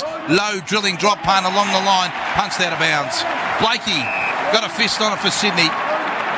They're disciplined, Sydney, aren't they? They do the percentages. They knock you over. They don't give you a chance. They look fit, healthy and disciplined. They are a very well-structured unit, the Swans. So ball back into play. Kruger into the game and into the ruck. Swats it forward for Collingwood. Side bottom. Feeds a long looping hand pass up the line to Crisp, who's been taken high. Free kick, gets on with the business. Pumps it up towards full forward. Markers required. It's off hands and through for another minor score. Back to a 35-point margin in favour of the Swans. And Blakey will bring it back into play for the red and the whites. So Blakey on the edge of the square. Stands on the edge of the square. The umpire will say, get on with it, and he runs out now. Low drop punt wide, the half-back, and the mark's taken by Florent. He's been good. He's just a worker. He was. Terrific first term as well when it was hot. Florent was there. Runs just outside defensive 50. Long ball to the broadcast wing. Hayward up, won't mark.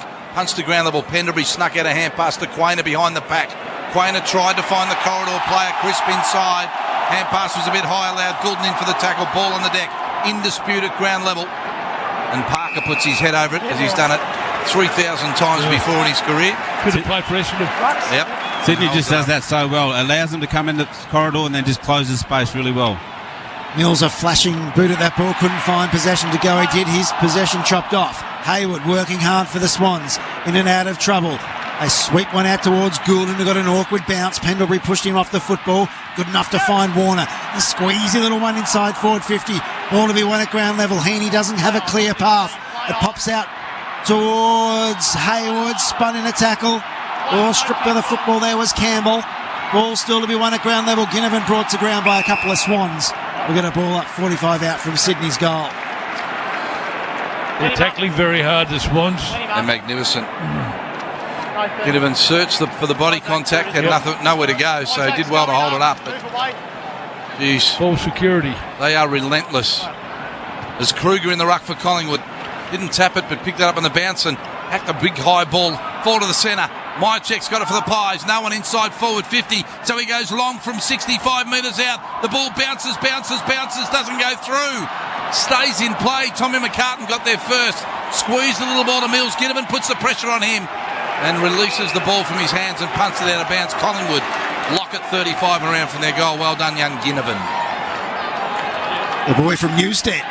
Yeah, he's not getting a lot of the ball, though. Up your way, Trev. Up my way. Do you have anything to do with him? No, I didn't. He's not in local government. No. Here comes Josh Dacos. Nothing to do with him either, but he pops it on the right boot, puts it across the body and puts it through. A quiet night so far for Josh Dacos. But he's got himself on the score sheet with his first of the night. Margin back to 27 points in favour of the Swans with about 8.5 to play in the third term. Thanks to our program sponsor, Bendigo Bank. Yeah, he's had a quiet night, has Josh Dacos, but very, very nice finish. Got some time and space inside 50. Ginnivan was able to create the boundary throw-in, which allowed that stoppage, and really nice work. Got to work the young man. Was a really nice finish from Josh Dacos. So Cox appears to have been subbed out for balance reasons. No injury or concern being recorded. Sorry, say that again. For balance. For balance. He couldn't keep his balance. He's got vertigo. Vertigo. Yep. I meant club side balance. But that's what the sub's for, is it? Just a balance? Yeah. I've had problems with the balance in the past. He looked a bit emotional on the bench. Did Mason Cox. All right, let's have a look at this. The lead at the moment, what's that say, Crack? 29? 29. Let's see what happens here. Bianco punts down a hand pass to the wing for Collingwood for side bottom. Kicks them back inside. Can they get a couple in a row? Ginnivan forward pocket tracks the ball. He's got Rampy on his hammer. Does well, the young man. Keeps it in control. Still 25 out. Gets it to McCreary. Hand pass back to Bianco. Hand pass to Goey. Snap a real high ball from 30. Won't make the distance. Up goes Hoskin Elliott. Can't mark. Fall of the ball. Swans everywhere. A big ball punched outside defensive 50. Maynard will mark 65 out for the Pies and can punch them back in. So Maynard. So many numbers back. He's been the centre of a lot of storylines in this game. Can he be the start of the revival? Top of the goal square, this will land. Ash. Hands to it there. Johnson couldn't complete the mark. Cameron spun in a tackle at the top of the goal square. The Swans fight tooth and nail with the Magpies for the football. It's going to go to the umpire and he's going to pop it up 20 out from Collingwood's goal. That used to be a free kick years ago. Such is the respect for this side, Collingwood. None of us are prepared to give up on them yet. No. They've earned that this year. They've earned it this year. Ginnivan to Goey, still at the top of the goal square. Rowbottom throws it on the boot. Can he clear the defensive lines? Gets to half back, but it's been marked by Howe and it's coming back. And Sydney have been magnificent. They've been superb. But you just can't give up. Collingwood in possession again. Quainer gets it out wide to side bottom. He marks 65 metres out. Just looking for a target. 7 minutes left to play in the third quarter. It's a lifetime in footy. He kicks to full forward. Looking for it. Cameron was caught out of position. Josh Dacos saw it bounce his way. Lloyd did well. Held his ground. Brought it to ground. They pile in on top. The umpire calls for another ball up 20 out from Collingwood's goal. It's a good tackle from Cameron. Certainly is. Didn't get the free kick away. Smart. But it is just a mark of respect. You would give in a preliminary final, you would be absolutely riding a few sides off. But this Collingwood side, we know how relentless they are to fight in this second half. As the ball thrown in the air, Lipinski hand pass. Josh Dacos has a snap just across the face of goal and through for a point. 28 points now. The Swans lead with 6.5 minutes left to play in the third term. The work of McCreary was brilliant. There's a 50-metre penalty here. Ginnivan against Ginnivan. What did he do? Mike's up here. Didn't quite see it, but... Time back on, play on. So they're in the middle of the ground here, the Swans. Blakey goes to McInerney. He'll pop one in short, and that's okay. Play on. Get on the bike here, the Swans. I'll pop it to the top of the goal square. The fist comes from Murphy.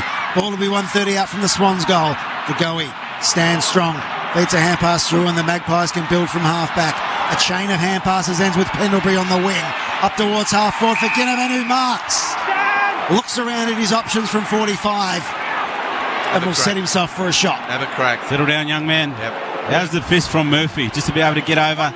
Just bang. That's what you want to see from your backs. No messing around. Great tackle. Good composure by De Goey. He could have blazed away. Linked up with a handball with Noble, I think it was, and then Bianco as well. And then Pendlebury on the right foot. He's just a star lead skills and found this young man inside 50. 26 goals, 7 from set shots. Will let go from right on the paint of 50. Pretty well directly in front. Ginnivan loads up, strikes it sweet and puts it home. Is there life in these Magpies in the preliminary final? My word, there is. Yes, the last 5 minutes have been good for them. 22 points the margin. The Swans lead 5 to play in the third term. Thanks to our program sponsor, RMIT. I'm with you too, Baz. It just can't. We can't. No, you can't. We can't give, as you said, what they've been able to do, and it just shows too the last 5 minutes, as you just mentioned, Crackers, just to be able to get the ball back on their terms, just to slow it down. Sydney aren't scoring.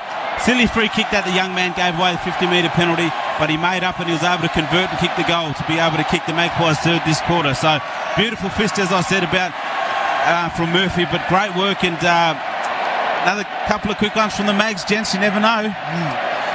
They have such belief, this side. It's a great kick. They're never out of a contest. That's at his wrong side too. They're winning the quarter by 8 points. They trailed by 30. They've brought it back to 22. This next 5.5 minutes could set up a big last quarter here at the SCG. The Pies searching for another one. Cameron Toe poked it off the ground, went off the side of his boot. They allowed young Campbell in for Sydney. Punched out a hand pass, quick kick inside. Quain has been good. Great mark. This third quarter, gets in front of Papley, got in front of his opponent and took the mark. Kick into the corridor. Crisp has got it. They're chasing Taylor at the moment, the Swans. They are. They're just looking at them at the moment, aren't they? They know that they just haven't spat the dummy. They're still in it. They still sense they're a chance. Kick out wide to half forward, and working off it was McInerney. The Pies sort of fell sideways. Good body contact from McInerney early in that marking contest. He took it at half back for Sydney. Been good, McInerney, tonight. So have you, Trev. Thanks, Baz. Likewise. The whole team has.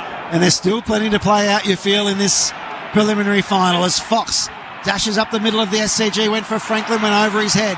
Noble wins it at the back of the contest for Collingwood. Johnson's out, just went through his hands, good enough to get a half a kick away. Oh, it's off the side of the boot and out of bounds on the full. Poor Ashley's having a bad one. He's having a mare, stinker. 5 metres out. Fox, the relieving free kick. One of the leaders just needs to come over, just have a word in his ear to get him to settle. Kick out of the back pocket, long ball to the wing outer side. Cameron and Moore will fly for Collingwood, the two teammates. Moore marks. Hits the ground running, plays on. Driving, long drop, punt inside forward 50. Elliott, good fist on it by Blakey for Sydney. Punched outside defensive 50. Parker was looking for the free kick. De Goey was all over him, and the umpire rightly called for a ball up. As you spoke about before, Crackers, defend first and then his running carry comes. Darcy Moore, which is a perfect example of that in that last entry inside 50. They're turning up the heat in the Magpies. Rowbottom's kicks knocked away. Pendlebury to Lipinski, who knocked it forward. Ball to be 130 out from Collingwood's goal. Well done. Burrowing through there was Kruger. Forward kick from McCartan for the Swans will land with Hickey. And they'll get an outlet here, the Swans from half back. Hickey on the left foot out wide. That's okay for Hayward. He's been quiet, Hayward. That's over the top, that's okay. Outside 5. In fact, it might have been McDonald that took the mark on the wing. Yep, Logan. So the Swans now just looking to take some time off the clock. Stevens with the football. A left football, 40 out of the land. Plenty of Collingwood jumpers under the football. The ball skids off hands and goes out the back of the contest and out of bounds in front of Franklin and Quaynor for a ball in the forward pocket here for the Swans. Craig McRae on the bench, just directing traffic down there. He can sense they're having a bit of a moment here, the Pies. Gee, the difference between 22 points and 16 at three-quarter time. Still 3 minutes left to play in this term. Sydney have it in their forward pocket. The Pies again controlling it in the back half in this third quarter. Side bottom nice, over the top to Noble. He runs out of half back, drives the ball across the wing, and it'll bounce off Fox's chest. And go out of bounds as they slide into the fence. And the old days, it's getting fenced. But on that occasion, players post off both eyes on the footy boundary throwing. So forward of the wing, outer side of the ground. Still 3 minutes and a little bit left to play in this third quarter. As I said, the difference between 22 and 16. As side bottom out of the pack, kicks them inside forward 50. No mark taken. McCreary fall to the ball. Florent, terrific tackle. He just hung on to the young man. Wouldn't let him go. McCreary looked like he was going to break. And terrific work from Florent to hold him up. The umpire to ball it up, 40 out from Collingwood's goal. Yeah, great contest. Absolutely true. Both players. Umpire pops it up. We're deep inside Collingwood's forward 50. Parker, he gets the hand pass forward, but side bottom at his forward 50 takes the football. Pendlebury by hand. Lipinski put Crisp under the pump. He's brought to ground by Clark. Ball spills free. A hand pass forward. Quaynor's got to be clever with his tackle. Good tackle. Yeah, the umpire is going to ball it up. We're still across centre half forward here for the Magpies. They're having another go, the Swans. They're rattling a bit. Yeah, they've lifted too, haven't they? Oh, De Goey, nice little deft tap to side bottom has been good. Kicks the full forward, no mark taken. Fall to the ball, McInerney. Hand pass into the back pocket to Lloyd. He goes for the long high ball back out here to the wing. Bounces on the ground. Campbell is in the van. The umpire's blown the whistle, and it's going to be a free kick to Campbell. Come on, you mark. In the marking contest. Outside 5. Nova knocked him over. Yep. So Campbell, who was the substitute, came on the ground for Sam Reid, who was prominent in the first half for Sydney. Long driving ball to half forward. McDonald up, can't mark. Franklin lurks. Pendlebury got in between him and the ball and brings it to ground. Franklin laid the tackle. There'll be another ball up, just 49 out now from Sydney's goal, with 1:55 left on the clock in the third term. Up it goes. Hickey tries to get it going forward here for the Swans. Ball to be won at ground level. It comes in the direction of De Goey. His little knock on. Looking for Maynard. Maynard didn't get there. Parker to Rowbottom. Clever. Got it on the right foot. It'll land on the top of the goal square. Franklin one bite, not the second. Moore's hand pass went behind. Side bottom. And they work their way out. Side bottom knocks it forward. Well done. Moore swoops on the football. Has a bounce early. Fed it to Quaynor, who was in full flight. The Magpies build from the wing. A long ball inside forward 50. Flyers required. Elliott with the flight out pointed by Mills. He's taken the saving mark for Sydney.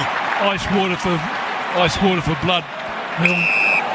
Mills goes short to Heaney on defensive 50 and marks. Good build-up from Collingwood, as Trav said, but just couldn't finish with that final entry inside forward 50. Heaney called to play on. Kicks out wide to the wing, out of sight of the ground. Terrific mark taken by McDonald out there, who rolls and tumbles after taking a one grabber. Goes short inboard to Goulden. He'll go back just forward of the wing, taking his time. Under a minute now left in the third term. This is a good result for Sydney. Good result. They've been under heat in the last 10 minutes, but they maintain a 22-point lead. Long kick to their forward pocket. Can they get a late one? Punched out of the hands of Franklin. And it goes out of bounds. So the stoppage here favouring the Swans. 30 seconds on the clock. They lead by 22 points. Pies cannot give a goal up here in this last 30 seconds of this third quarter. They need to hold it up. Take the 22-point lead to Swans into the third last quarter. Let's see what they do. Cameron took it out of the ruck and Heaney's brought him down. Forward, jeez, that's lucky. Yeah, Meredith calls play on. The Swans try and work it out. Goulden to Stevens. Kick. Didn't get great purchase of that. Has that gone the required distance to Heaney? They have. They've paid it. Kicked it over near the boundary. So there you can hear Braden Maynard. Oh, Braden, calm down. You understand? Arguing the toss. Right there, right there. Heaney. I know Simon Meredith well. Jeez. It's borderline, wasn't it, on the replay? Either way, Heaney's got to look from 30 metres out on a 45-degree angle. Jeez, this is heartbreaking for Collingwood. They've had all the play in the last 10 minutes, and this could push it out to a 28-point lead. Extraordinary. On three-quarter time, Heaney to push the margin back out towards 5 goals. The crowd will let you know. We're right behind him. He's hung it out to the right. It works back, but not enough.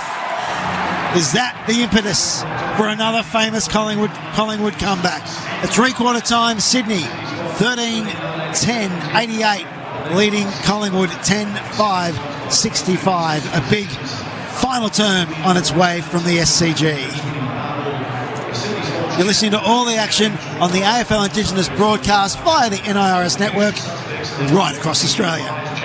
For 30 years, the Courier Mail has been bringing you stories that matter from mob across the country. Whether you're Bundjalung, Birragubba, Noongar, Ngarrindjeri, Miriam or Merning, we've got you covered. To subscribe, let our mob know about your business, event or organisation. Head to our website at www.couriermail.com and follow the links. The Courier Mail, the voices of Indigenous Australia since 1991. Program sponsor. Wednesdays from 6 p.m, the Deadly Choices radio show and podcast. A show encouraging mob to make healthy choices. From stop smoking, eating good food, exercising daily and getting a health check for themselves and their family. Featuring Deadly Choices ambassadors, the Healthy Lifestyle Mob and many more.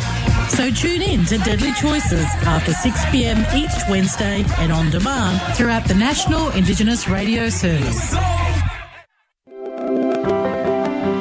With Bendigo Bank's new Complete Home Loan, you'll be completely taken care of. With a completely awesome rate, complete offset on fixed and variable loans, and a home loan specialist completely dedicated to you. So if you're not completely sure about the Big Four, search Bendigo Bank Complete Home Loan or head into Bendigo Bank, the better big bank. Lending criteria, terms, conditions, fees and charges apply. Program sponsor. You're tuned to the second preliminary final for the 2022 AFL Premiership season, with the Sydney Swans taking on Collingwood, live from Bidjigal and Gadigal lands at the SCG. Proudly brought to you by major program sponsors Bendigo Bank and RMIT Universities, with Barry Denner, Travis Fitzgibbon and Chris Egan.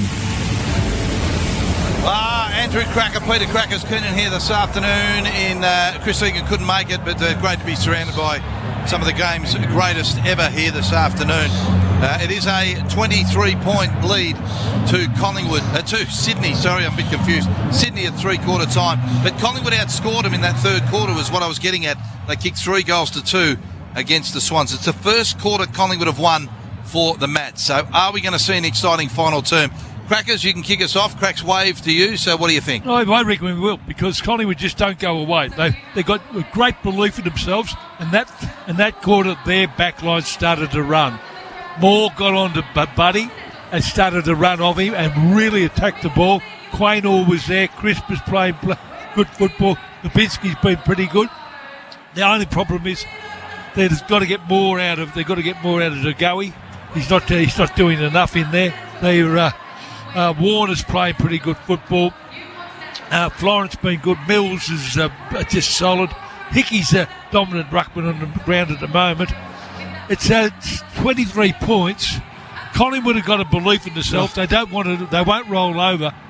The Swans probably thought they had them a few times, but they came back. There's only 15 scoring shots to 23, so they're getting up there. It'll go. The Swans will get a little bit jittery. You know, they gave him a knockout punch, I reckon, Crackers, as you're saying. They got out to a 36-point lead, and the Pies got back up again. I reckon for 7 minutes, the Swans are a bit jeepers. They're coming at us again. Bit shell-shocked, absolutely. There was a bit of a moment. And as you spoke about, I think the two Dacos boys, they can certainly lift. As you spoke about, Geordie Degoe has been very well held by Rowbottom. Steele Sidebottom slowly worked himself into the game. Jamie Elliott, he's had the 4 shots on goal. McCreary's been good once the ball's hit, come inside 50. Ash Johnson, he needs to do something. My check. They've been very, very quiet inside 50. Hoskin Elliott again, but I think that's where the improvements to come for the Pies. But with the Swans, they're just going to have to get their hands on the footy, because they weren't able to do that, and the Pies got onto their terms and were able to play the game in their style, their sort of style, and on their terms, and they were able to get themselves back within 23 points. So sets it up for a very, very exciting last quarter, and as we know, the Pies, we haven't written them off just yet, and they would have great confidence and belief that they are able to get the job done. Well, it's their back line that'll win it for them. They'll run out of the back line and feed the forwards. And Moore, Noble, Quaynor. If they can run. Yep, absolutely. Because once they started to do that, as you spoke about Maynard as well, they looked a lot better starting transitioning from their D50, but that's it all where it started from in your spot-on, Crackers. It's almost the same essay as they had in the last round against Carlton. They kicked 5 goals against Carlton in the last quarter and kept the Blues goalless in that final term. So it's a really similar. So back towards the centre of the ground, the players starting to break from their huddles. The umpires are out there already, and just going through the goal kickers. No one's burst a heap of goals on this afternoon, but plenty of. There's the Essendon coach out there. Who's that, Crackers? Don Pike looking off. Hello. There's Crackers. Something we don't. 2 goals to Papley for Sydney, the leading side, both in the first half. Franklin kicked 2 in the second term. And for Collingwood, 2 to Elliott, 1 in the first, 1 in the second term. McCreary's kicked 2 as well, both of those in the second quarter. So it's again a game of opportunity for a host of players here this afternoon. Sydney start the final quarter leading by 23 points here at the SCG. You'd have to say that the Swans at home look comfortable. The Pies just will not go away.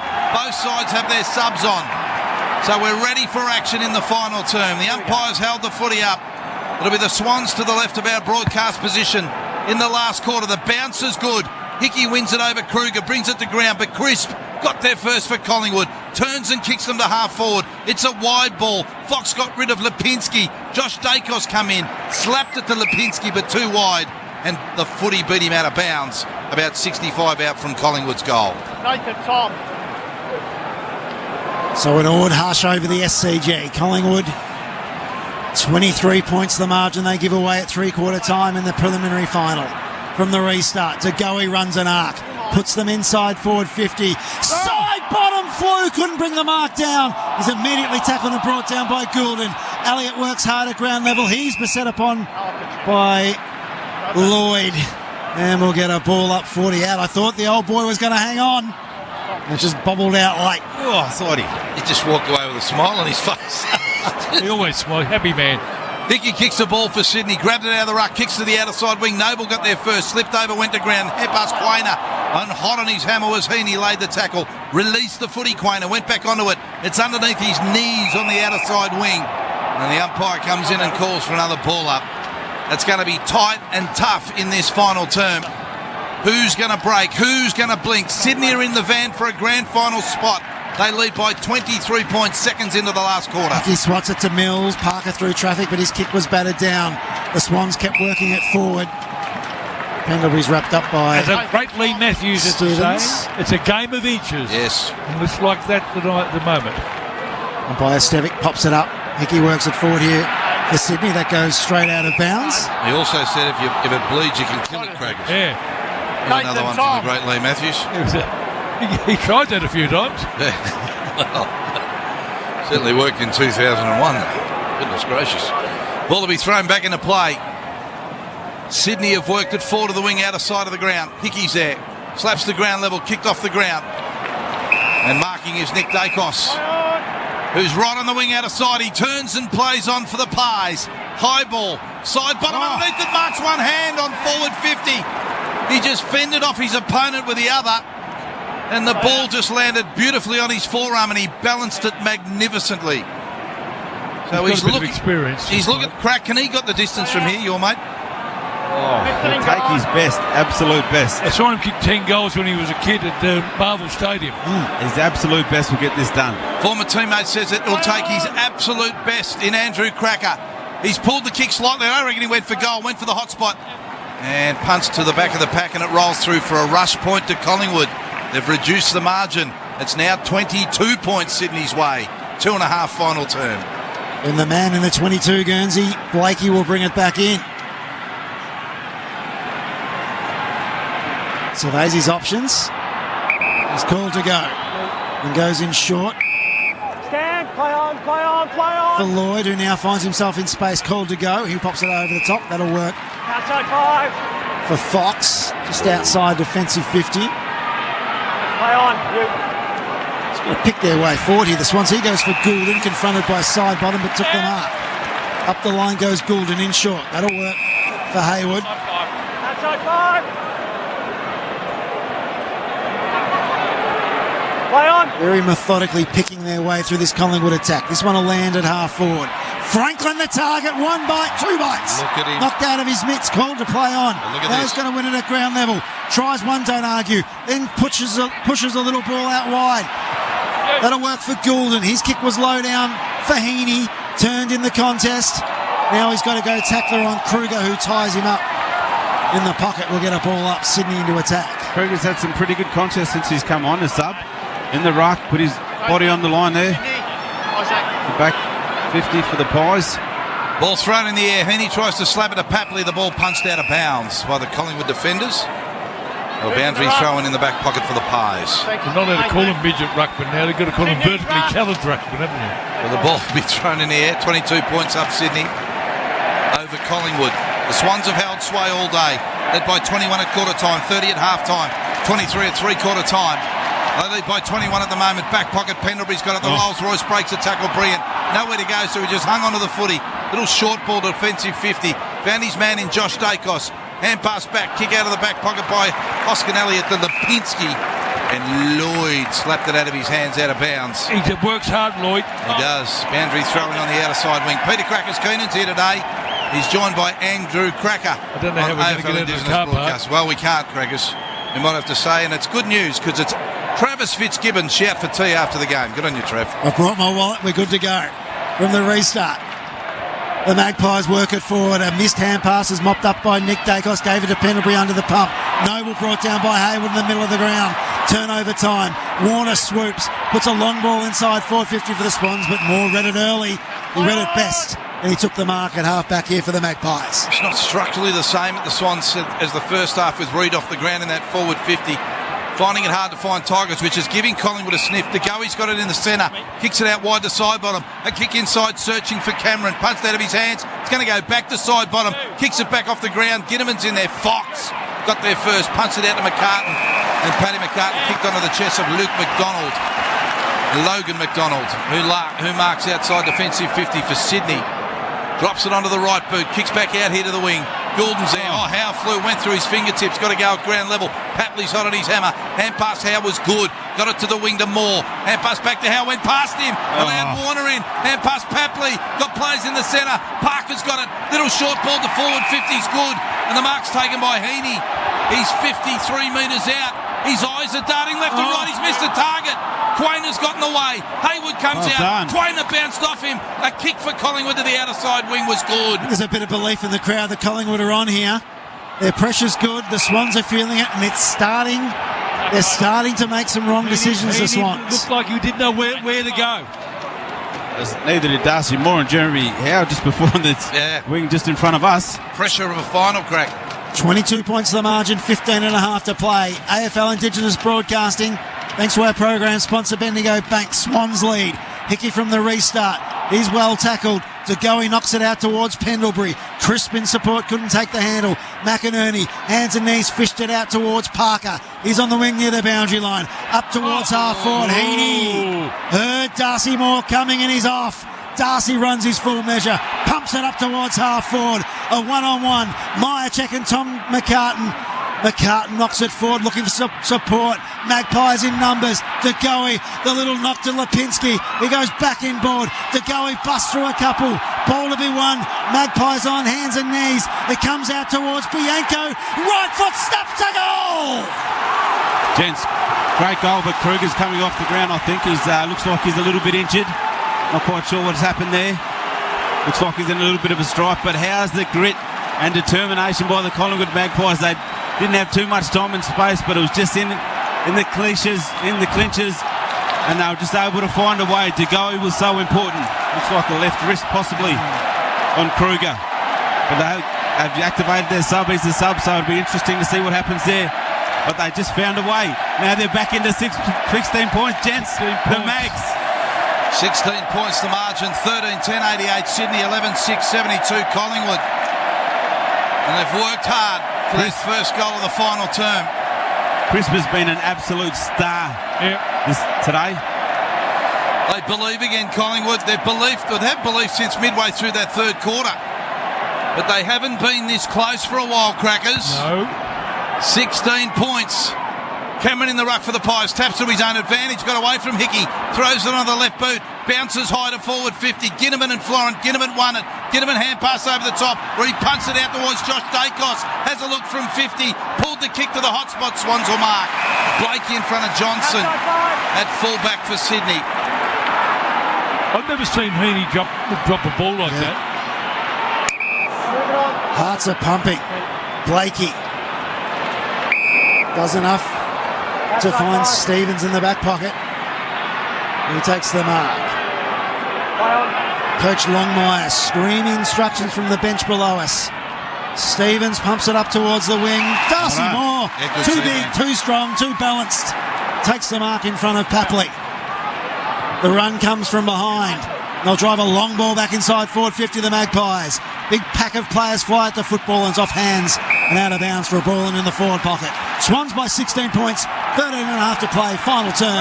Thanks to our program sponsor, RMIT. That's a great mark by Moore.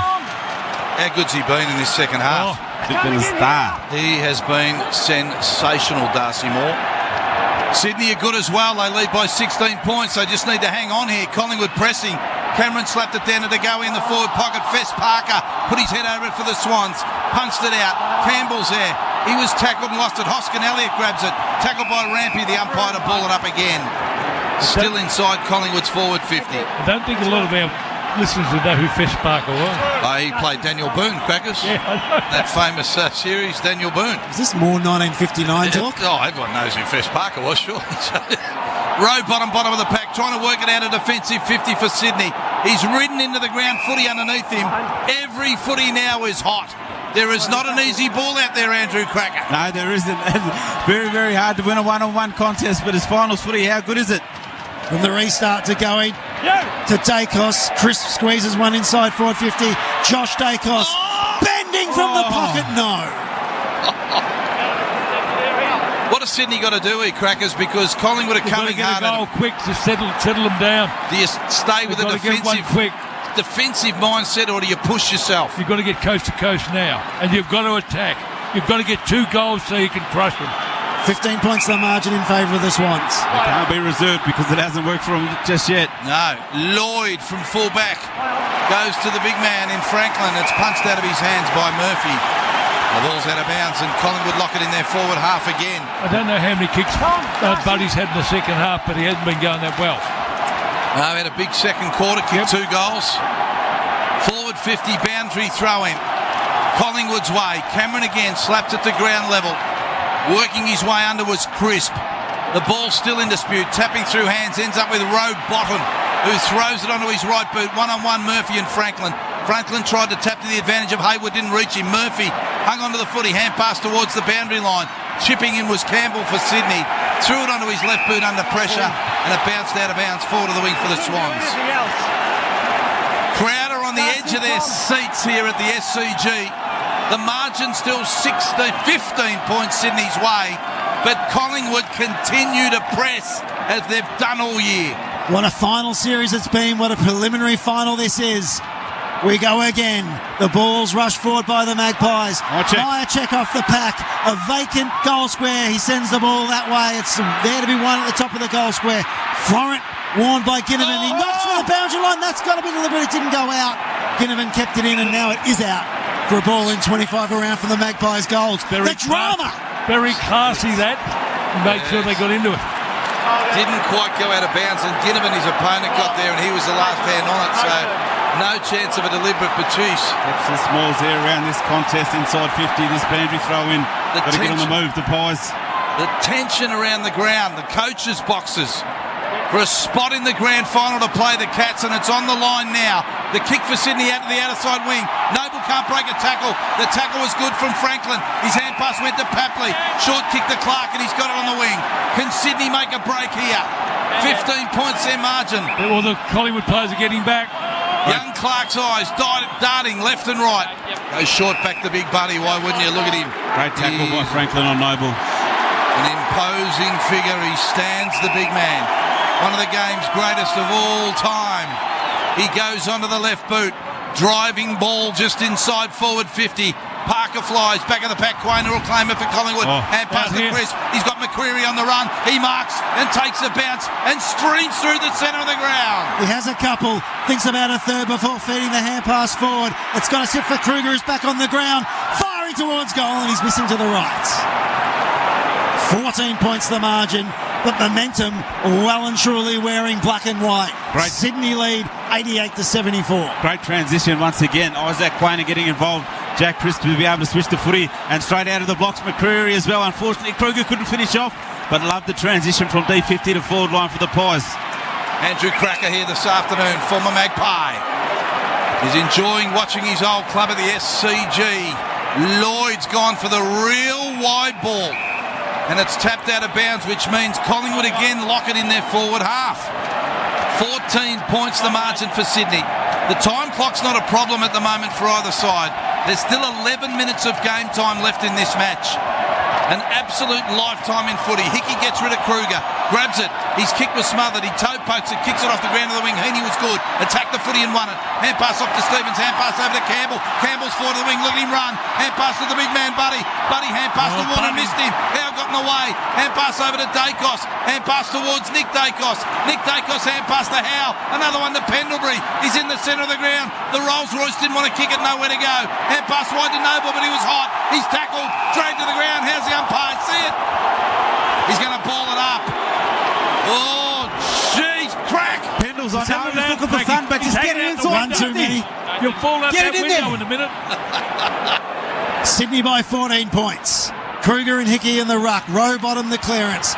Tumbles it towards half forward and taking the mark is Stevens here for the Swans. He's going to wind up and put a long ball to the top of the goal square. Papley juggles a mark. Not paid. What? He's paid it. He's paid it? He has played it, yeah. He has played it. And there's a replay. Hands in the back of Moore. Steele! Steele, keep going out! He's juggled the mark.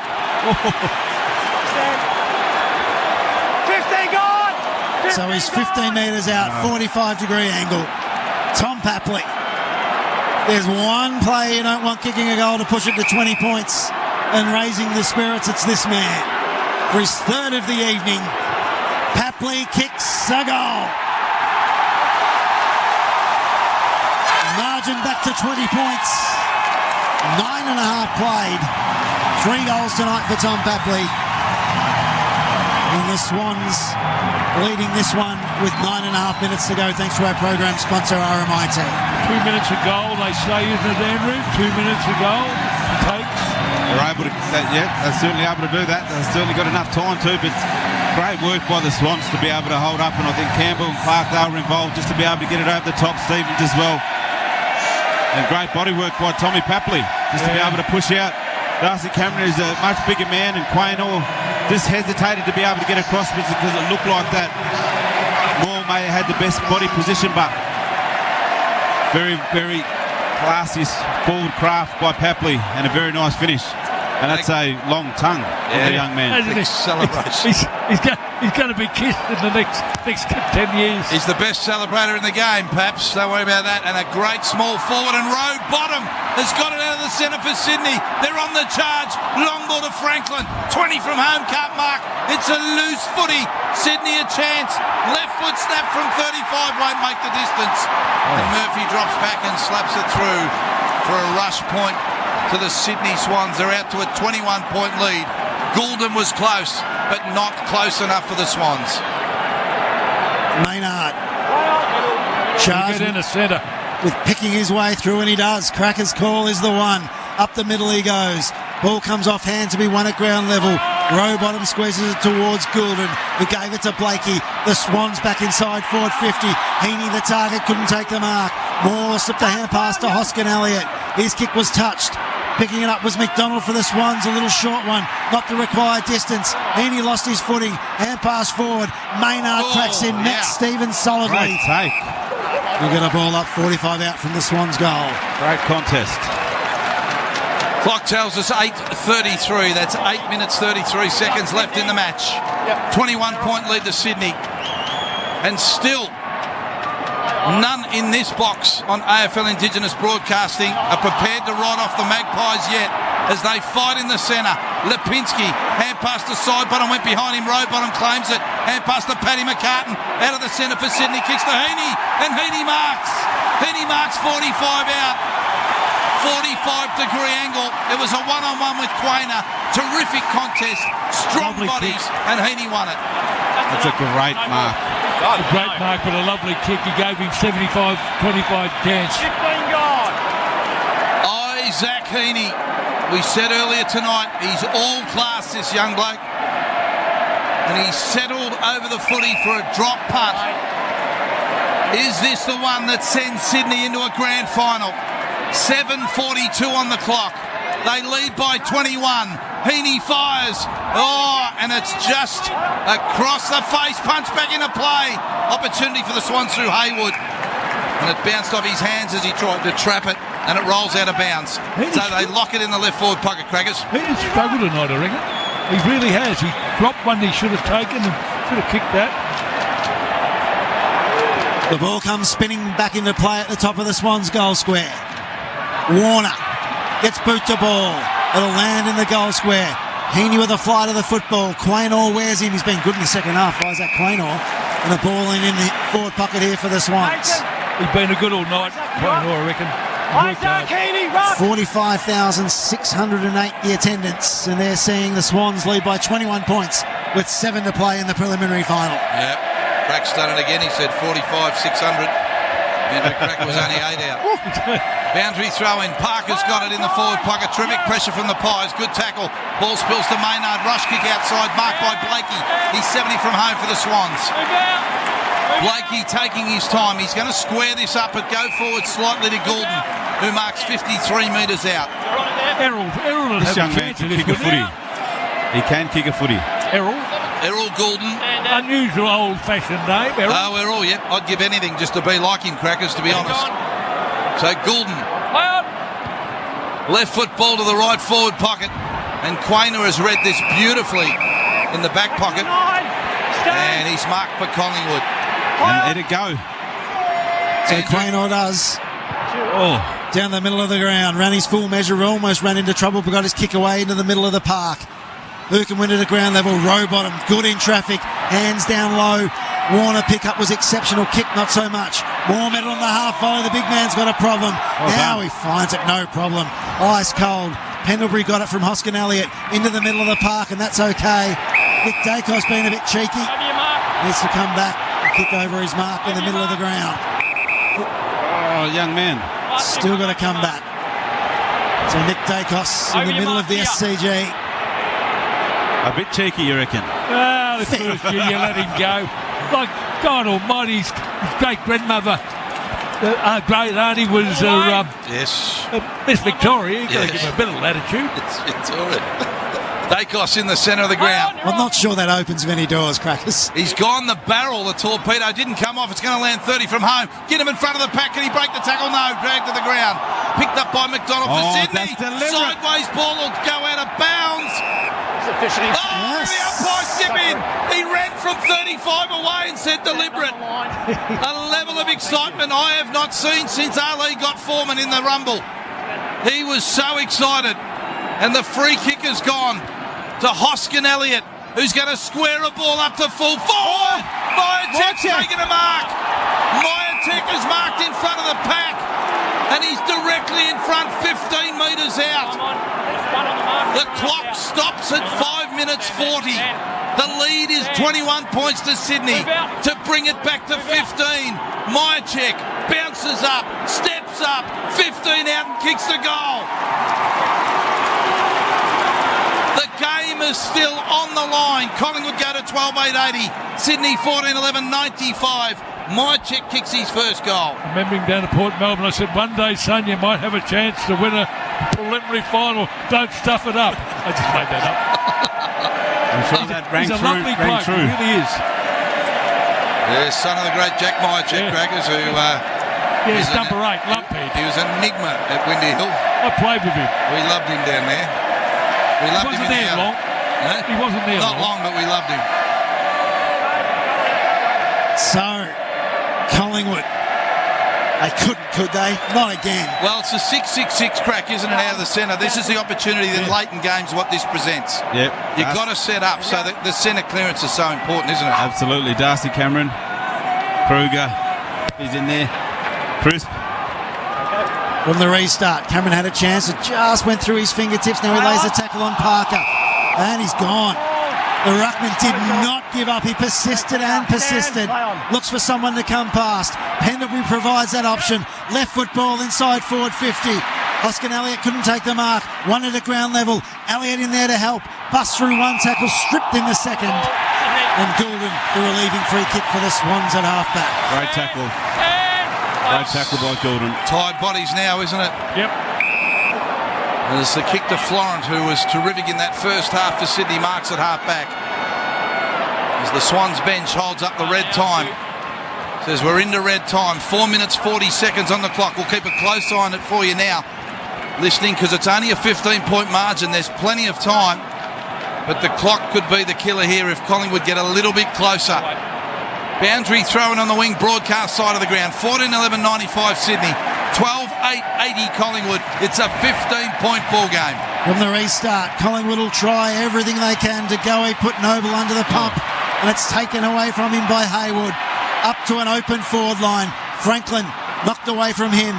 Gordon couldn't find the handle. Cameron on hands and knees. De Goey to Pendlebury, who's everywhere. His hand pass out wide for Josh Dacos. He's got McCreary working for him. He wants to go express. Pumps it inside forward 50. Hoskin Elliott flew. Couldn't take the mark. Runs an arc. 25 metres out. Step around. The body is there. 9-point game at the SCG. Here they come. 4 minutes to play. Collingwood within 2 goals. Thanks to our program sponsor, Bendigo Bank. Wow. How's the slingshot off half-back? Quainer involved once again. Yep. Darcy Cameron, I think he's been huge. His work, his follow-up work. Just Pendlebury's been absolutely everywhere, as you called, Trav. But this man, how's the vision of this man? Nothing down the line. I'm going to change lanes, come across the body. Hoskin Elliott should have taken that mark, but he followed up really nicely. Took the tackler on and was able to finish. Very, very nice work from the young man. Second effort in front of goal. Here they come again. The Pies are doing it again. They couldn't, could they, Baz? Win, lose or draw, they've done it again. It's a 9-point ball game. They are never beaten, this side. Sydney have had the question asked of them here. Can they respond? Because there's 4 minutes of game time left. The bounce is good. Cameron, who's been a workhorse after Cox went off the ground, slapped it sideways. Chris sees the ball kicked out of his hands. It's at half forward for Sydney. High bouncing footy, McInerney. Putting his head over it is Blakey. And he runs into the belly of side bottom at half back. Oh, I don't feel well. Go and get a doctor. 3 minutes 46 seconds now left on the clock. The margin is 9 points Sydney's way. It's halfway between wing and half forward for them. Row bottom of the pack. Runs into Quainer, and Quainer's going to get a free kick. Off play on advantage paid. Side bottom hand pass. Pendlebury, Papley got in the way. Papley's hand pass smothered. In goes to go. He lost it. Grabbed by Lloyd in the centre for Sydney. Rush kick back to half forward. Big Cameron drops back and marks at half back for the Pies. The big been ruckman. Good the last 10 minutes, Cameron. So he wants to pinch one off short down the middle. And that'll work. Noble, the target at halfback, takes the mark. He's got Howe for him on the wing. That's where he goes. Had some metres on Blakey and gets on with the business. A long ball inside, forward 50. Fires required. Elliott nudged out at the front. The ball's 50 from Collingwood's goal. Pendlebury, good by hand. Darcy Cameron keeps on working. Jeez. Pumps it back inside, forward 50. Ball comes to ground. Ginnivan's operating that area. Tom McCartan shares it with Florent. His rush kick's got a problem. Still side bottom swoops. Steps and goals! My word! 3 points the margin. Swans clinging on desperately at the SCG, and side bottom puts Collingwood within a goal. Andrew, you and me said at half time, beware. Mate, Crackers, the confidence and belief that this side has, and obviously it's showing now. And the Swans are tightening right up. What they were able to do in the first 3 quarters, they're certainly not doing now. The pressure's just coming at them, and the Pies are going to keep coming, and they certainly have. And now they've got themselves within 3 points of this game. It's just been such an amazing game of footy. And the Pies, how good has this team been today? But next step, the bounce of the ball is the most important of their career. That is an amazing finish. Picking it up off your bootlaces with half a step with the bloke, your opposition coming at you and able to kick the goal. 2 minutes 42 seconds left in the match. Bounces perfect. Both ruckmen went underneath it. Parker, he's hassled. His kick's gone onto the chest of Josh Dacos on the wing. The Pies are going forward again. They trail by 3 points. Long ball to full forward. Back of the pack. Blakey runs onto it. Kruger's there. Blakey slaps it through for a rush point. It's a 2-point ball game. The Swans just hanging on. 2 minutes and 22 seconds on the clock. Extraordinary game of football. Lloyd in short to Blakey. Lloyd. The Swans have kicked just 2 goals in the second half. In fact, 3 goals in the second half. And Collingwood have booted 7. on the wing. Rowbottom brought to ground. Stripped of the football. Crisp's hand pass was not effective. Warner at half-back for the Swans. A check side right footer up the line. A 2-on-2. And Howe's got nudged out in that contest and will get a free kick. No. Look at the big man. Franklin clutching the Sherrans, taking the mark. He's at half-forward. We'll spread it wide. And that's okay for Stevens. Stevens just walks back with the footy. The clock. 1 minute 35 seconds of game time left. Sydney with a 2-point lead, and they have the footy. Chips it backwards. Sydney in possession, defensive side of the wing. 1 minute 22 seconds. The umpire calls the player to play on. Left foot ball. Back to half forward 60 out, and Hickey's taken a mark for Sydney. 1 minute 10 seconds on the clock. Big Hickey. Crackers have been impressed by him all day. Darcy Cameron the last 10 minutes has pulled his pants down though. Hickey goes long to full forward. Back of the pack, who's there? Oh, there's Maynard off the side of the boot.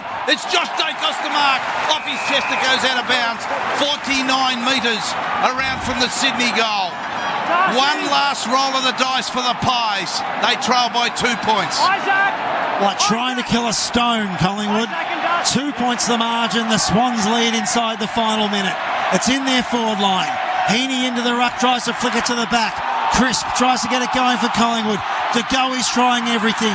Crisp off the deck. Coming the other way, Lloyd confronted by Quaynor. Crisp still going. Collingwood inside forward 50. They fly. Myercheck couldn't bring it down. Flying at ground level. Blakey's Mills kick smothered. De Goey at ground level. Can they tie it up here? The Swans. Florent does. And we'll ball it up 25 out from Collingwood's goal. Dying stages of this preliminary final. 23 seconds to go. I'm glad I'm not coaching any longer. Could this be a Nick Davis moment? Nick Davis moment. Ball thrown up, 12 players around it, 30 from Collingwood's goal. Nick Dacos has it and immediately dragged to the ground by Rampy. The nearest possible thing. 18 seconds left on the clock. The footy's gone nowhere. Still 30 metres out from Collingwood's goal. They've got to get it to the fat of this pack. Can Big Cameron do it? Slaps it sideways. The ball's still in dispute. Back of the pack, Crisp. Rush kick bounces to full forward. Kruger's there. Tapped out wide to Lipinski. Swans everywhere. Diving on top, Gordon. It's going across the line. It's a 1-point ball game with 2 seconds on the clock. The Swans are going to hang on. The Swans will hang on. There'll be a kick from fullback. And there's a second on the clock. This has been one of the great preliminary finals, Big Trav. Siren to sound. Shades of 1996. The last time a preliminary final was played at the SCG, the Swans won by a point. It's happened again. It's unbelievable. Sydney into the grand final. Winners over Collingwood by 1 point. 14-11-95 to 14-10-94. Sydney to play Geelong in the grand final.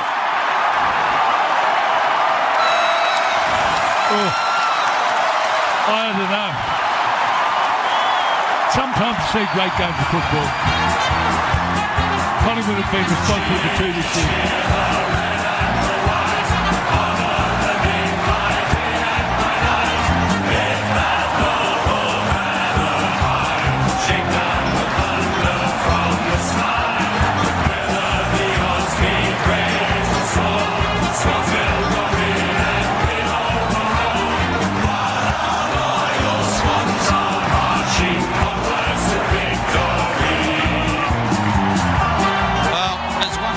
One of the great preliminary finals. Sydney did it way back against the Bombers, and they've done it again. A 1-point win to the Sydney Swans. 14-11-95, 14-10-94 Collingwood. An amazing game of football. The Magpies were unbelievable all afternoon, and the host broadcaster sidles up alongside Lance Franklin. Thanks to Channel 7, the host broadcaster will go down to ground level. Geez, they fought hard. They're a really good team, and we knew they were going to come, and they did. I reckon we're lucky to hang on there, but we take the winner into a grand final, so it's been an unbelievable season. We've got so many young players coming through, playing some really good football, so it's just good to be a part of it. And what about your mindset with 10 seconds to go? I see you looking at your bench, just screaming how long's left. You knew that they were coming, lot longer than 30 seconds, that's for sure. So, yeah. What's the most pleasing aspect to this win? We're into a grand final. I think that's the most pleasing thing, yeah. That's what we played footy for, is to play in grand finals. So we get an opportunity to go down there against Geelong. They've been an unbelievable team this year, so we're going to have to be at our best to win next week. And what about this crowd? The second prelim, the first since 96. Insane. We're unbelievable. The Sydney Swans supporters are just amazing. Collingwood came out in numbers today, but yeah, it was just awesome just to get the win and play finals at the SCG. There's nothing better. Go on, soak it up. We'll see you next week. Yeah, awesome. Thank you. Thanks to the host broadcaster, Channel 7, Abby Holmes, on the ground there with Lance Franklin. We'll catch our breath on the other side. Andrew Cracker and Peter Crackers Keenan will wrap it up from a massive result here at the SCG. Sydney into the grand final by a point over Collingwood. You're listening to all the AFL action on the AFL Indigenous broadcast right across Australia. Some of you might be thinking, I'm double vaxxed with COVID. I don't need a booster, but it boosts more than you think. It boosts immunity, so if you get COVID, there's less chance of getting really sick. It boosts the chances of seeing family regularly and not missing out. And it boosts your community because more boosters means we're all more protected. So give your mob a boost and book your booster at australia.gov.au. Authorised by the Australian Government, Canberra. Program sponsor. Every weekday morning from 9 till 10 across the National Indigenous Radio Service and broadcast through 98.9 FM, it's Let's Talk. A First Nations current affairs show through the eyes and ears of First Nations peoples. Let's Talk, 9 till 10, weekday mornings, through NIRS and 98.9 FM. With Bendigo Bank's new Complete Home Loan, you'll be completely taken care of. With a completely awesome rate, complete offset on fixed and variable loans, and a home loan specialist completely dedicated to you. So if you're not completely sure about the Big Four, search Bendigo Bank Complete Home Loan or head into Bendigo Bank, the better big bank. Lending criteria, terms, conditions, fees and charges apply. Program sponsor. Fourth quarter highlights. Pumps it inside forward 50. Hoskin Elliott flew, couldn't take the mark, runs an arc, 25 metres out, step around, the body is there! 9-point game at the SCG. Ball comes to ground, Ginnivan's operating that area. Tom McCartan shares it with Florent. His rush kick's got a problem. Steele side bottom swoops, steps and goals! My word! 3 points the margin. Swans clinging on desperately at the SCG. Rush kick bounces to full forward. Kruger's there. Tapped out wide to Lipinski. Swans everywhere. Diving on top Gordon. It's going across the line. It's a 1-point ball game with 2 seconds on the clock. You're tuned to the second preliminary final for the 2022 AFL Premiership season, with the Sydney Swans taking on Collingwood, live from Bidjigal and Gadigal lands at the SCG. Proudly brought to you by major program sponsors Bendigo Bank and RMIT Universities, with Barry Denner, Travis Fitzgibbon and Chris Egan. Well, it was 1-4 in the final term. Sydney kicked the 1 goal, Collingwood the 4. And it was a 1-point win to Sydney. Now, the Swans led by 21 at quarter time. 30 points at half-time. They led by 23 points at three-quarter time after it was a 3-2 favour of Collingwood third term, and then Sydney hanging on after the Pies barnstormed home. Peter Crackers Keenan and Andrew Cracker. We talked about it during the call. You could just sense Collingwood were coming midway through that third quarter. None of us were prepared to write them off, and rightly so, because they have fought this season out right to the last death of the seconds of the preliminary final, and be within 1 point or 2 points of playing in a grand final. Yeah, absolutely. And Craig McRae, he couldn't be proud of his boys and their supporters and members as well, with the effort that they've been able to give. And every right, you know, if it was another team, you'd probably think, okay, this one's got this lead at home. Nah, that's it. They're going to get the job done quite easily. So, but they just kept coming. They stuck to their processes. They changed things up a little bit, which they weren't able to do last time they played it at the SCG. As Crackers spoke about, Darcy Moore in their back started to get on top a little bit. Quaynor I thought was outstanding. Darcy Cameron, he was everywhere in that last quarter, especially the last 10 minutes. Lipinski started getting a bit of it. So did Chris, was outstanding all game. Pendlebury as well.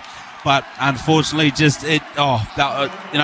like I'm a supporter as well, and obviously commentating the game today, but just how they went about it, I thought the process is then to be able to stick to what they do well and playing that basic footy. But it was certainly a great game of footy. Swans, they did their work early and they were able to hold on, and now they got a grand final berth, and rightly so. They were probably the team, I think, in the top 4 that probably flew under the radar a little bit. Probably people thinking, not the Swans. I don't think they'll win it. Probably they'll think of Melbourne and Geelong, and but they've certainly got their opportunity now. It sets it up for a great grand final next week with the Cats and the Swans. So something that we're all going to be looking forward to. But in all, mate, going back to what you said, footy was the winner today. It was an outstanding game of football. Yeah, I think I was right on. It was just a terrific win. There's no doubt. Crackers, as Crack said, when you look at Sydney, we've got to look at Sydney-Geelong. We've got 5 minutes before we finish tonight, but that's the grand final next week. Couple of terrific stories in amongst that. Paddy McCartan's the one that sticks out to me. He was finished as a footballer. Sydney gave him another chance with a concussion, and it was just an enormous effort for him to be on the ground. He's going to play in the grand final, but grand finals will tell us a lot of different stories about different players over the next 7 days, Crackers. But just your thoughts, like Crack, on the grand final next week, Geelong and Sydney at the MCG. Buddy Franklin gets another run in the grand final. There's another story. I mean, that's, to me, what a romantic end of possibly his career. Let's hope he goes on. I hope he does. But an incredible moment for Buddy next week in the grand final. I think if Buddy wins, they win the premiership. I think Buddy, that'd be it, as he said, I play football to play premierships and win premierships. It's going to be a great. There's the last 3 clubs in it now, which all got great cultures. Collingwood culture. The only bloke that was very upset walking off there was Mason Cross. Look, his body language is terrible. The other blokes knew that they'd given themselves a real good go. They got beaten by a point, but they'll accept that and play better. I reckon the Swans are there with a chance. Well, you're there with a chance as soon as they toss the coin. And they got rattled at the finish by Collingwood's pressure. Collingwood were magnificent. It's going to be a close game. Geelong will look at it and sort of say, these people don't go away. And they don't. And a few of their good players like Heaney and that were down tonight. Hayward was down, but I got a feeling it's going to be a quality grand final. Yeah, it certainly is, and as you're talking about the good luck stories as well, going to be interesting to see how Holmes pulls up to see the scans and see what happens there for that young man. Paddy Dangerfield, see if he can finally get that cup, and Tyson Stengel for mine. Yeah. He was out of what a story. Got delisted by Adelaide. Yeah. He was in the SANFL, he's come back, made an All-Australian, and now he plays in he's not premiership, sorry, he's going to play in a grand final. So that is huge. We all love hearing those stories, and to be able to dissect them throughout the week. So something we're going to be looking forward to listening to and looking at. And in the background, with a Tyson Stengel, you've got an arm around him from Eddie Betts. And what a story that is from what he's done for that young man and where he's at as a small forward for Geelong. To have one of the greatest small forwards ever in the game to be with him at the Cats is just enormous. So I agree. I think it's going to be a cracking game. I think the Cats will start favourites. There's no doubt about it. They've earned that. They're a super side. Holmes is the problem for them. Reid, of course, was subbed out of this game tonight, so he started really well for Sydney. Their forward line looked very dangerous with him on the ground. Yeah. Logan McDonald was disappointing. Yeah, he's got great hands, Sam. It has had for many, many years. He's one of their veterans. So the abductor, I think you said, Trev, is that right? Abductor, yep. So let's hope that can be worked on during the week. What, Crack, usually abductor, any chance? Oh, I never did any, but I never ran fast enough. Yeah, neither did I. I was not bad on the angles, but you'd have to see how you never know what kind of a strain it is. Like it's what kind of grain it is. Sorry, it's inside of your quad you abducted. So yeah, you'd be a bit of a chance. He'd be every chance until he's not. Yeah, that's right. A couple of minutes ago before we sign off, you hear the Sydney boys singing their theme song in the background. Paddy McCartan's just walked into the rooms.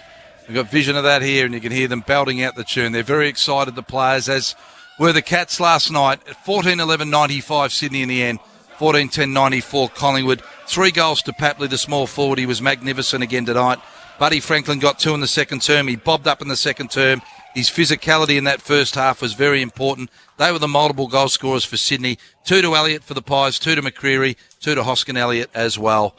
Terrific call from you, Travis Fitzgibbon. Well done, well played today. Thanks, Baz, and I'll remember being in this commentary box with each of the three of you. What a wonderful game. Yep, and Crackers Keenan, you're an icon before you walked in. That hasn't changed. Oh, Great work from you today.